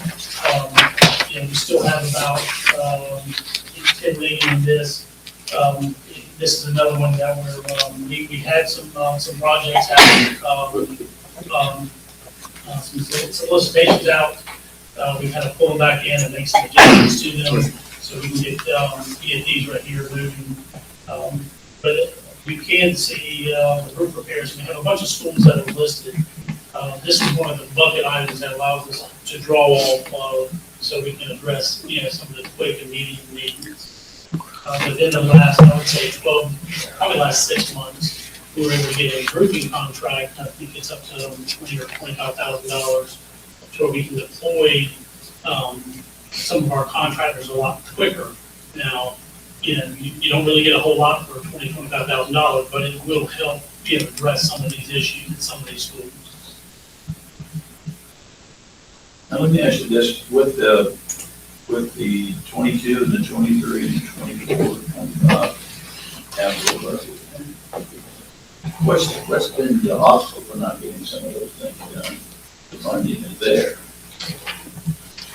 So it's twofold. It's obviously it's resources, getting folks out there to get these things in motion. So you look at it from the operations side, but then also within the procurement side, some of these items do require us to go through and get an architect, or it may require us to send the stuff out to bid, which requires us to build a package. So, in a form of writing, I can just say, hey, listen, we're gonna chill it down.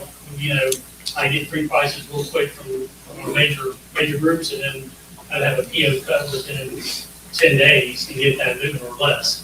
And things within the state, we have rules and regulations that we have to follow.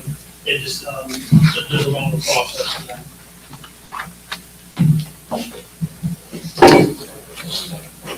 Looking at your rules, you got on the 23, 24, you got HE4, for the fundings. Are the issues getting worse? They're not getting worse, but we do know that we want to, move forward and get that whole restoration done today. I know, Miss Linda Robertson, she retired last month, so I think she's still kind of working, part-time in the district or on the contract. So that's, she's actually working to develop the solicitation for various architects. So, proven consultants to allow us to accelerate the roofing, repairs and restorations.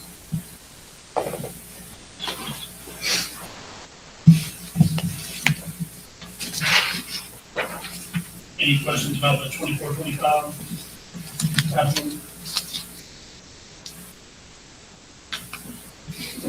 No, anybody else? No. We're good, Alan.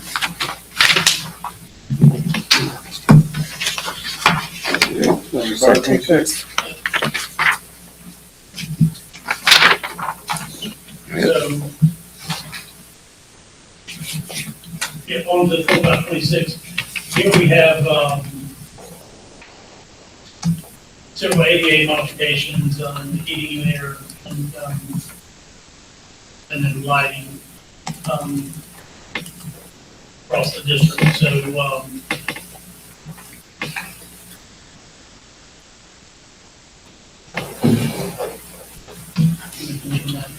just to kind of give you an update, I want to talk about the air quality and HVAC just across the district. We are putting a ton of time and effort into the district here. We know the 2 biggest items that we see day in, day out are building envelopes, which are leaks in the roofs, and the other ones are the HVAC. That also includes the controllers. So the, I guess the EPA has come out with new regulations on refrigerant. So we have this old refrigerant, and moving to the new stuff, it may have some new electrical requirements.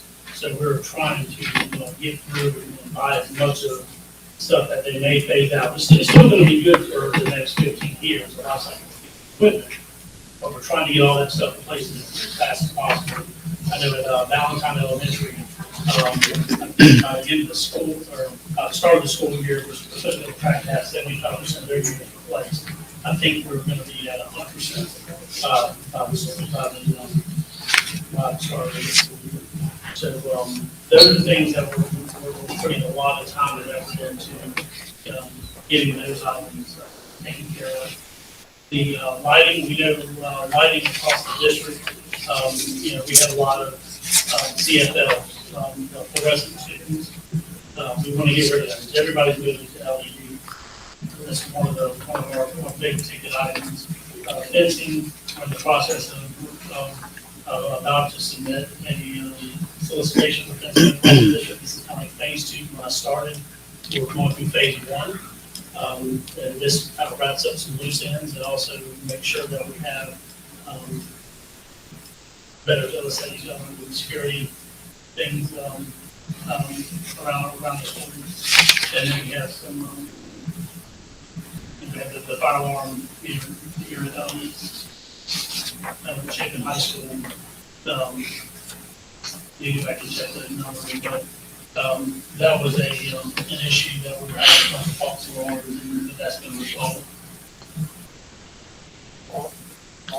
Question. Yep. So, Based off of, our list of HVAC units that have the, phased out refrigerant that's coming, yes, do we have enough funding to buy enough to last us until we can replace those units? the refrigerant. Right, like you stockpiling it. So we do a good job of stockpiling what we can. I Right. mean, we don't have a tremendous amount, but it's still, we're still able to get more in. It's just the price is still pretty. Right. So, I know when I got here, we had, our heating and air that we're going to do an assessment of all the equipment. Everything that's in F, we're trying to get rid of, which is the 22 units. And then we have the units at Valentine, or the through wall ventilators. I haven't seen those in quite some time. There's very few people that make those units. So, we've got a good head start on replacing units. And then in addition to the unit itself, the unit might be operational, but the controls, that's a whole nother component. The controls may be old. So we have some schools with older controls and older thermostat systems in there that we're in the process of updating. I think we have a good handle on the HVAC side. Is there a conversion, is there a conversion kit when they get to change refrigerants or something? I know that with, I know old cars and then, they have one, will help if you don't put a new system in, but is there because that can be an expensive endeavor. Not for the newer refrigerants. The newer refrigerants, I believe they have a higher flammability rating than what or any of the older refrigerants have. Yeah. And they also have some, there's a change with electrical requirements too for the new equipment. So we're not able to just to do one swap or a flush and just add a new refrigerant in there. The 410 refrigerant that is phased out, we will still be able to get it. It's just we're going to pay a little bit higher price, but we do keep a good bid on hand.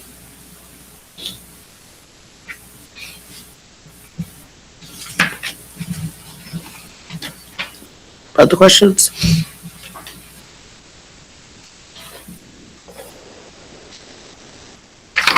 All right.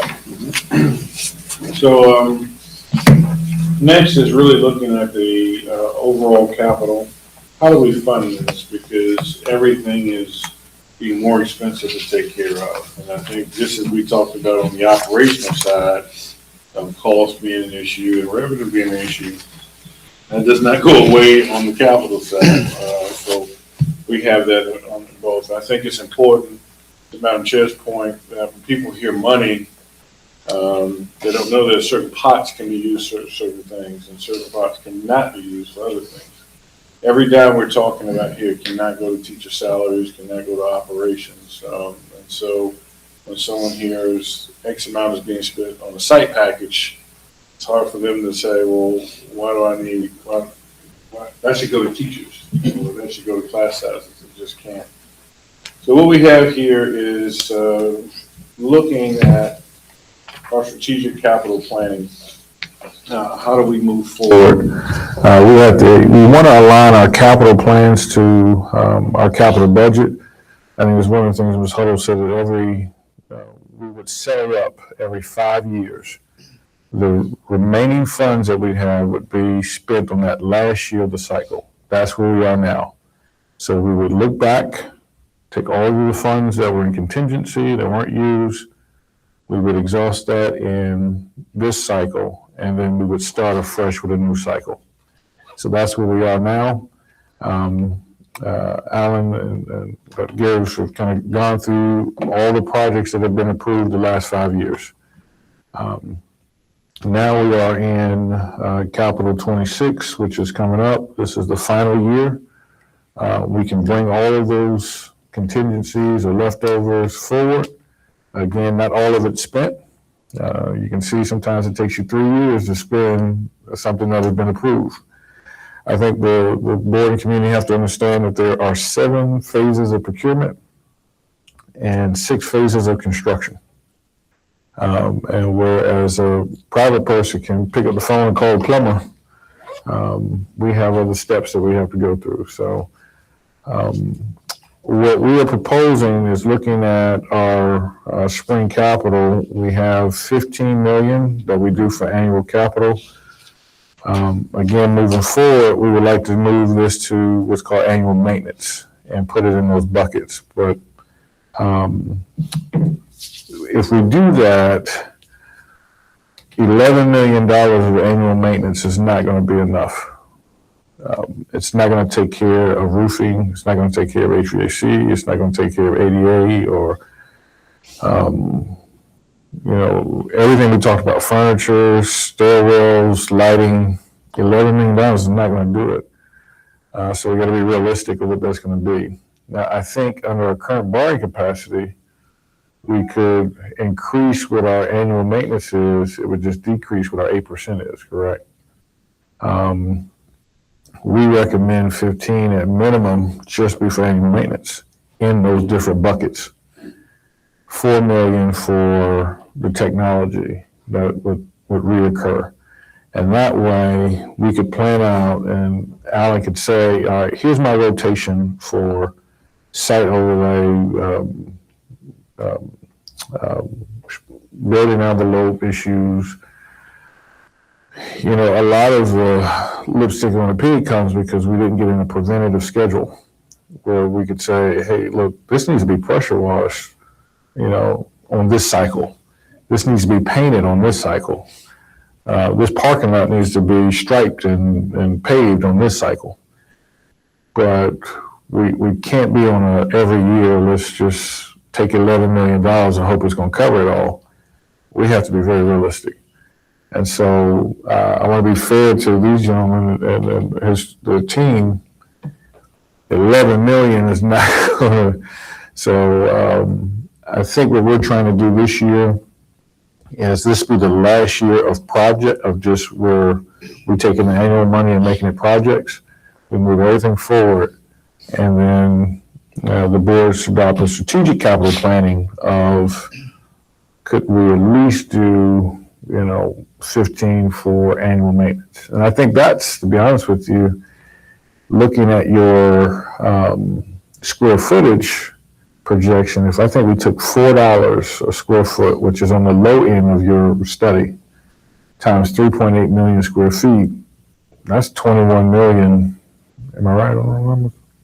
You might have been 6 and a quarter, I believe. What was the number then? It was around 21. Okay. Yes, So $6 range we looked at, yeah. So we do $6.25 a square foot times our For the southeast, I think the range was about $4 an 8. So we did 6 and around $6.25, ballpark figure. Okay. Around 21. 21 million. Yeah. And then you would do 4 million for technology on that. And that's capping them so they don't grow. That's 25 a year. That's 10 million over what we currently do. Now, could our current millage rate sustain that on debt service? This year it can, based on where we are with our 8%. And we have to look at that projection moving forward based on what we're also doing with our referendum, because we have to stay under that. So are we in a good place because our referendum has given us a lot of the dollars to go after these projects? So a lot of it, because it was linked to the ones and twos, we're not saying that now, but once referendum money is over, you have to maintain this. And 11 million a year is just, it's not going to maintain it. So I think this year, what we were proposing is part of the site conditions that have been brought forth to us. So we go to the next slide, Amy. Our recommendation was to, for capital 26, still have a presentation owed about middle school and high school co-curricular and extracurricular facilities. We would like to make that recommendation because we need estimates on what this costs. We're not approving it, but we don't know if we can do it or not because we don't know what the costs are. Exterior lighting options to replace aging systems for more energy efficient LEDs. Alan, you want to speak to those? Yes, sir. So, on a recurring basis, we do get calls from all the schools, probably more so the high schools because they're utilized almost 24/7. But it's just the schools in general about lights being out. I know y'all may have received calls too that, hey, we got lights out or whatever else. Can you help us figure out what's going on? We have older lighting systems where nowadays everything we're moving to is LED.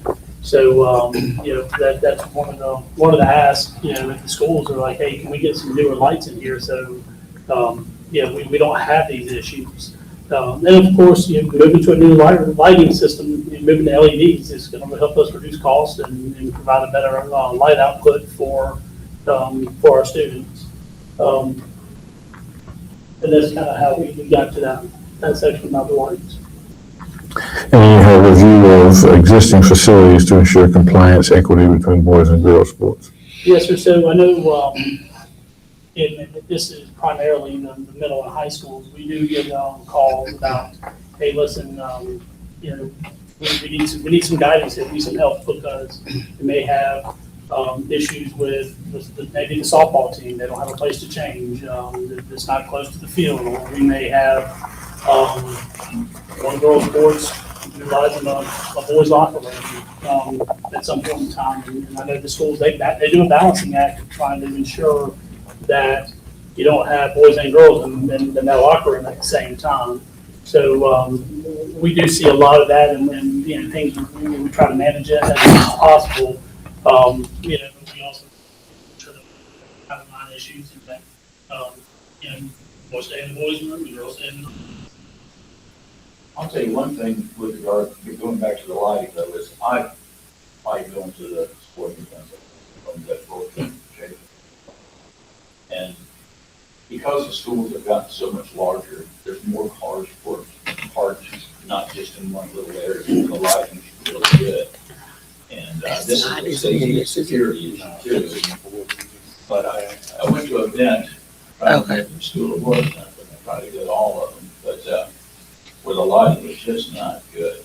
I don't know if the school just failed and whoever's responsible for turning on the lighting or whatever, the parking lots or whatever. But I think, again, that's something I hope that we're looking at. The LED hopefully will brighten things up a good bit. But like I said, when you first started, I remember when I was at Vetchford High School, and we first built that stadium, we just had a small group of folks that all park in that one thing.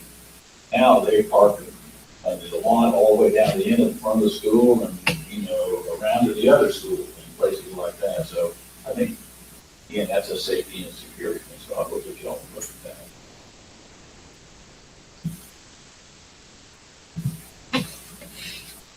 So, The next slide is just basically the calendar where we can make all these decisions. As you see before you, we have a lot that goes into this, I know but this calendar is tiny. what's that? I said, y'all know this thing is tiny. Yeah. So we go to the next slide here. We kind of zoomed out to all of the things that matter to you. Today was helpful to hear what your priorities are in terms of policy, how policy will impact the budget, and then how capital, and then how capital impacts the budget. So it's good to hear, because all of those, whether it's policy or operations, it has an impact on the budget. And then to hear strategically what our plan is for capital moving forward, but in the last year, really taking care of some of the items that we got in terms of capital projects as we deal with the bond referendum.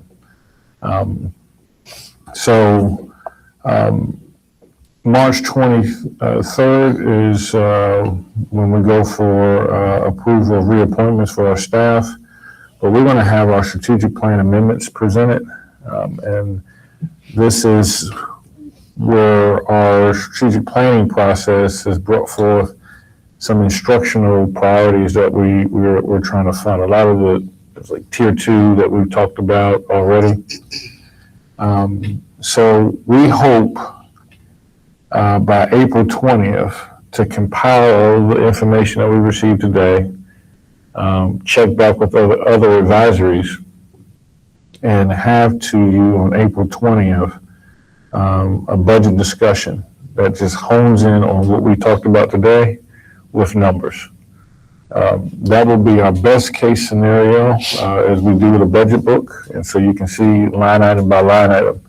So to your point of what programs we have to address or minimize or expand. So we have between now and April 20th to get that to you.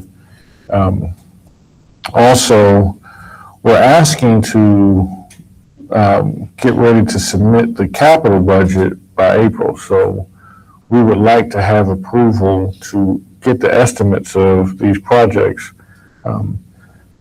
Again, you don't have to approve and move forward, but we're asking approval to get an architect and engineer. So we got to go through the procurement process of getting them on. I mean, we're kind of losing on time. So I just want to say that it's going to be very hard for us by April 20th to have a total capital view of things because we don't have the estimates of how much they cost. We hope to have that by May 4th. That's first reading with the budget. And the reason we want to get aggressive is that teachers want to know how much they're going to get paid before they sign their contracts. They sign their contracts May 10th. If we have not made first reading, we can't. Now, I know it takes 2 readings, but around that time, you're going to hear about, well, this district's paying that, this district's paying this, and teachers don't have to sign to us until May the 10th. So if we can get first reading by May 4th, we would give them time to say, all right, they've set the budget, this is how much they're going to be paying teachers next year. Still gives you an opportunity to go third reading if you need to, but it makes a declarative statement to the teachers before contracts are due of what our commitment is to them next year. June 8th is what we have scheduled as the public hearing, and that will be second and final reading of the budget, where we would approve the mills and then provide that to the auditor. There is a backstop of June whatever, but that's after that we're going into continuing resolution. We're too close to July 1, and so wanted to present this to you. I know we're not taking action today, but committing to this is important so that we are prepared to put together a budget. What would not be helpful to us is we get to May and you know what, I think we should let's change this all around. We're not going to be able to make it. And with less rope, or obviously less rope, but, we got a big piece of toast and a little bit of jam. And so we gotta put the jam where we're gonna take the bite. And hearing from you all, today has, been a huge step in letting us know, how we put this budget together. So you and Heather are getting together and giving us something to review or approve. That's some sort of combination of what the board says their priorities are and y'all's, based on what we had the money to do out of whatever specific pots, which may or may not include everything that everybody wants. I'm just sort of repeating that, just, clarification or whatever, because we ask the board if they have a desire to give, to give their thoughts on it or whatever. But as we've, talked about some today in terms of where the money comes from and what we can and cannot use, money for, all the things just don't always happen, which is why I wanted to make sure that people advocated for whatever they prioritize. But I also think as we near the end of this too, it's important that if you, have just, and I was gonna think that I'd go around the room before we adjourn too. That way, if somebody has, something that they haven't put out there, or they just feel like they need to, push it back out there one more time before we wrap up, I think it's important. And then the other question I had, there wasn't another question, stop. But the other thing was, at the beginning where we talked about, so when we get the, I know a lot of things in the legislature just are sort of stagnant right now, but I guess like at a meeting, we'll get an update on those once they're more official. So I will give an update once the House Ways and Means comes out with their, at least first round of first budget. So that will essentially be what we will use to build our budget will be the House Ways and Means budget projection, because it'll be the starting point for the Senate, and then whatever the differences is between the Senate and the House will be what they get in comments committee on. Perfect. That sounds good to me. And then for anything related to like board policy priorities that came up in the earlier piece, there were like a couple things that we were going to look at. Will we just sort of stagger some of those changes and discussions out over the next couple of meetings if there are some that we need to look at? Yes. Yeah, I think that'd be a great plan to, bring to the officers meeting, and then you all plan out the next meeting, so you want to address those, or are those through a admin report or through discussion or through policy? Okay. I just know you have another budget discussion on April 20th. And so we'll form like this again with kind of our figures, and you'll have more of a kind of realistic look at it before we go to first reading. So that's another opportunity to give feedback on what we talked about today before you have to vote on anything. So We have that scheduled already for 20. Is that fine? April 20th. Do we have a time for that one? Is that before board meeting? I think that's before board meeting. Okay. Yeah.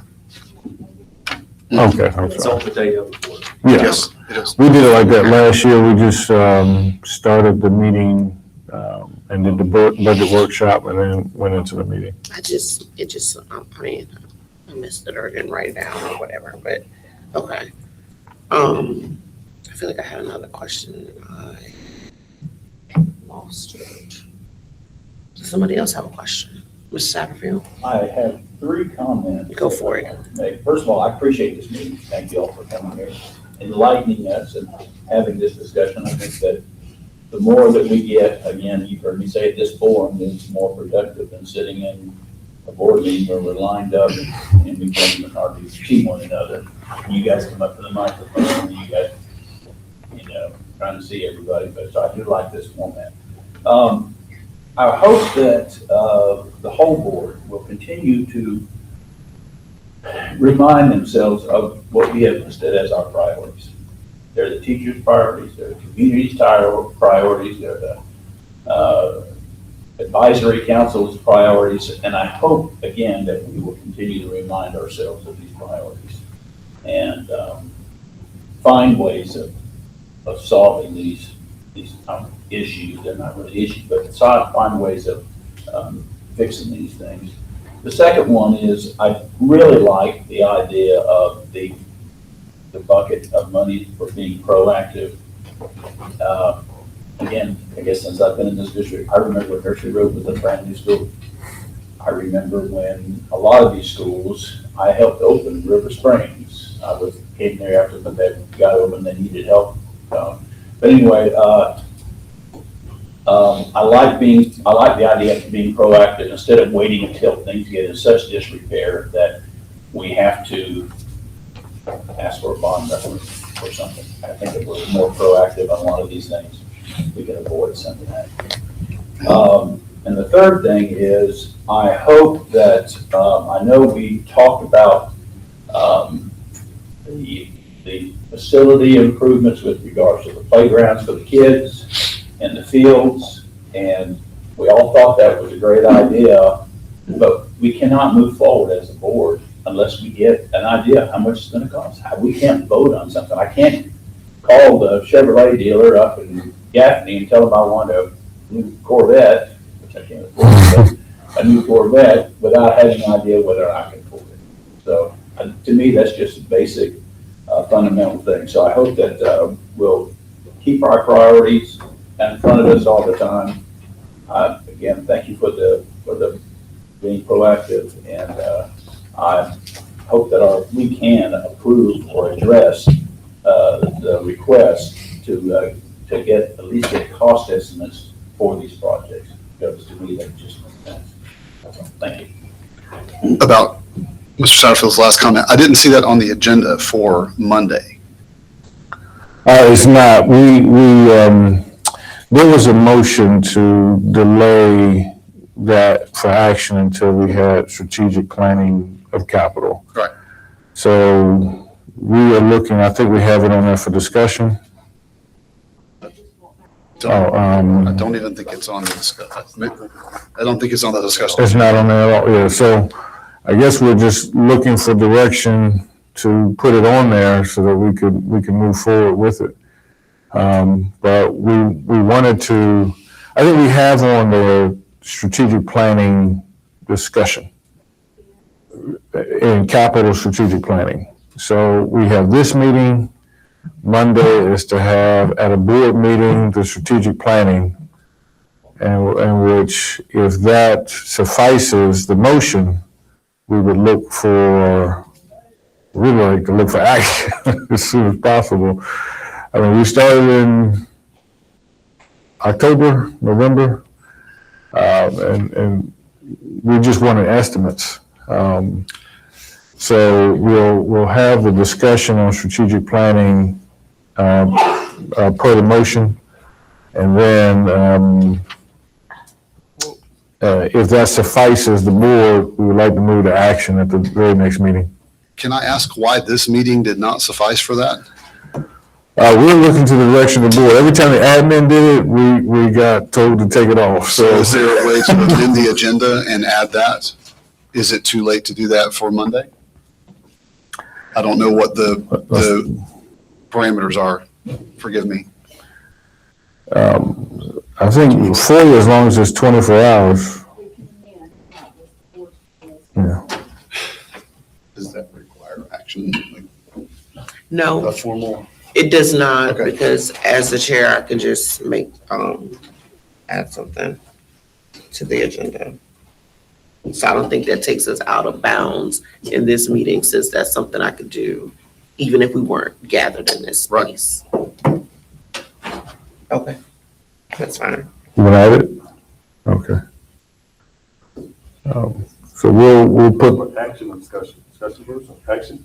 We discussed already. Can it be for action? Sure. we would prefer action. I would. Yeah. Yes, because even if people need to have further discussion, we could do that after the motion is made. So that's fine. Amy, did you get that amendment there? No, it's fine. You're a six-woman crew. You're doing great. We'll get it. Scott will tell you I'll what. take care before you do. TVs as well. This is my work order system, but no. It's supposed to be organized, but No, you're doing great. You're I doing a think bunch of what things. we would do is, what we want to do to be fair is explain all of that. I think there's some misconceptions like dead folk land. So while these are action items, I think after the motion is seconded, if the chair would recognize the administration, we can explain the dead folk land situation. And I think I know it was executive session land pieces, but it's okay to publicly talk about it since we're no longer in contractual obligation with them. And we just check with legal to go over, just to see, to show the community all the sites we were looking at and what the issues were with the sites and why we picked the site we had. I think goes a long way to basically people understanding why. We were sharing before that no site is perfectly flat and drained before you put a school on. And part of site package, I mean, if you want to explain that really quickly, Just an overall kind of way. why do we have site packages? Yeah, so the reason why you had that site package is because, like Dr. Ross mentioned, there's no perfect site anywhere that's just flat land. And then as we start to look at stuff in various parts of the district, as we start moving Irmo-ish more toward Chapin, you run into a lot of hilly areas. You run into, there's going to be rock, there's going to be all kinds of things. And, for us to build a building, we want to have a flat piece of land so we can have a good stable piece of, a good stable foundation for the school. We don't run into an issue where we have to, get a bit of settling going on or anything like that.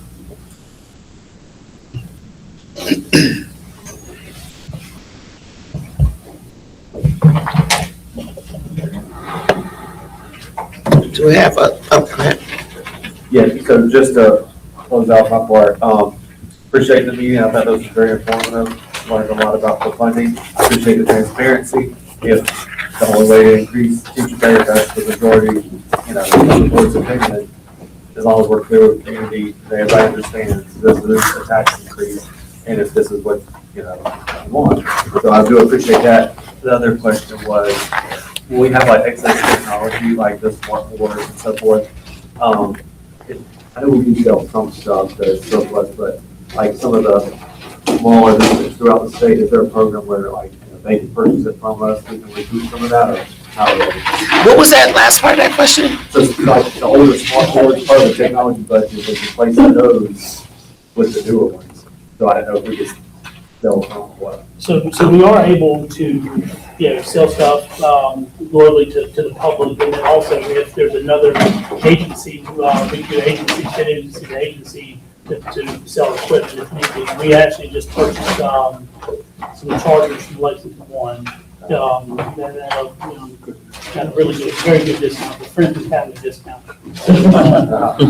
So we do have that capability if another agency says, hey, you might go and purchase some of your excess equipment. You asking that question made me think about, I have a friend who lives in a different school district here, all our kids go, which I don't remember which one, so let me not lie. But I do remember that she was telling me that they needed, like maybe she was on the PTO or something, and the school's playground equipment was like crappy or whatever, like they just applied for like a grant so they didn't have to wait for the administration to like have it in their budget for them to like get a new playground. Like, can we just do that? How does that work? And, how do people know, how do schools know that they could do stuff like that, and what does that look like? There are a lot of like local grants that are available. I know MCEC does that Bright Ideas grants that some of our students get. There are a lot of grants like that that are available, especially for PTOs, because PTOs don't have to follow our procurement rules. They're buying it with PTO funds. They don't have to go through the state procurement process. So they can apply for those things outside of the district. Again, if they buy them, it becomes district property. But they can apply for grants, go out and look at what's available, because there are a lot of options like that. Okay.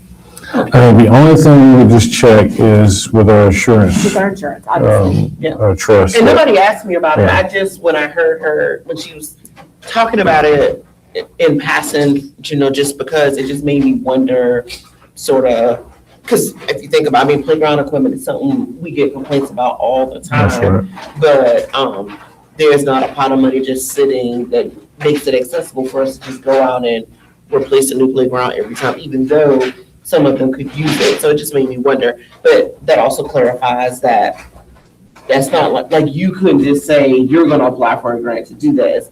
Those are those. And I will say it's probably for one small piece of equipment, not Yeah. large, something like we're gonna replace a Chapin Elementary. Gotcha. Yeah, I was just curious if we had rules around that. But it sounds like part of the rule is we, the district, don't do that, but a separate organization, because of their rules, could. So, do you have anything else to add or ask or whatever? Dr. Ross, Ms. Tucker, operations. I don't have any. I don't have anything else either. So I guess we will just sort of wait to hear from Ms. Tucker on what Ways and Means does, and obviously we'll have another discussion on the 20th that gives us the opportunity to sort of revisit this. If you think of something, after the meeting, just let me know. Our lunch was a little late, but it's here, so if you have time, just stick around and eat lunch. All right. Do I have a motion to adjourn? All in favor?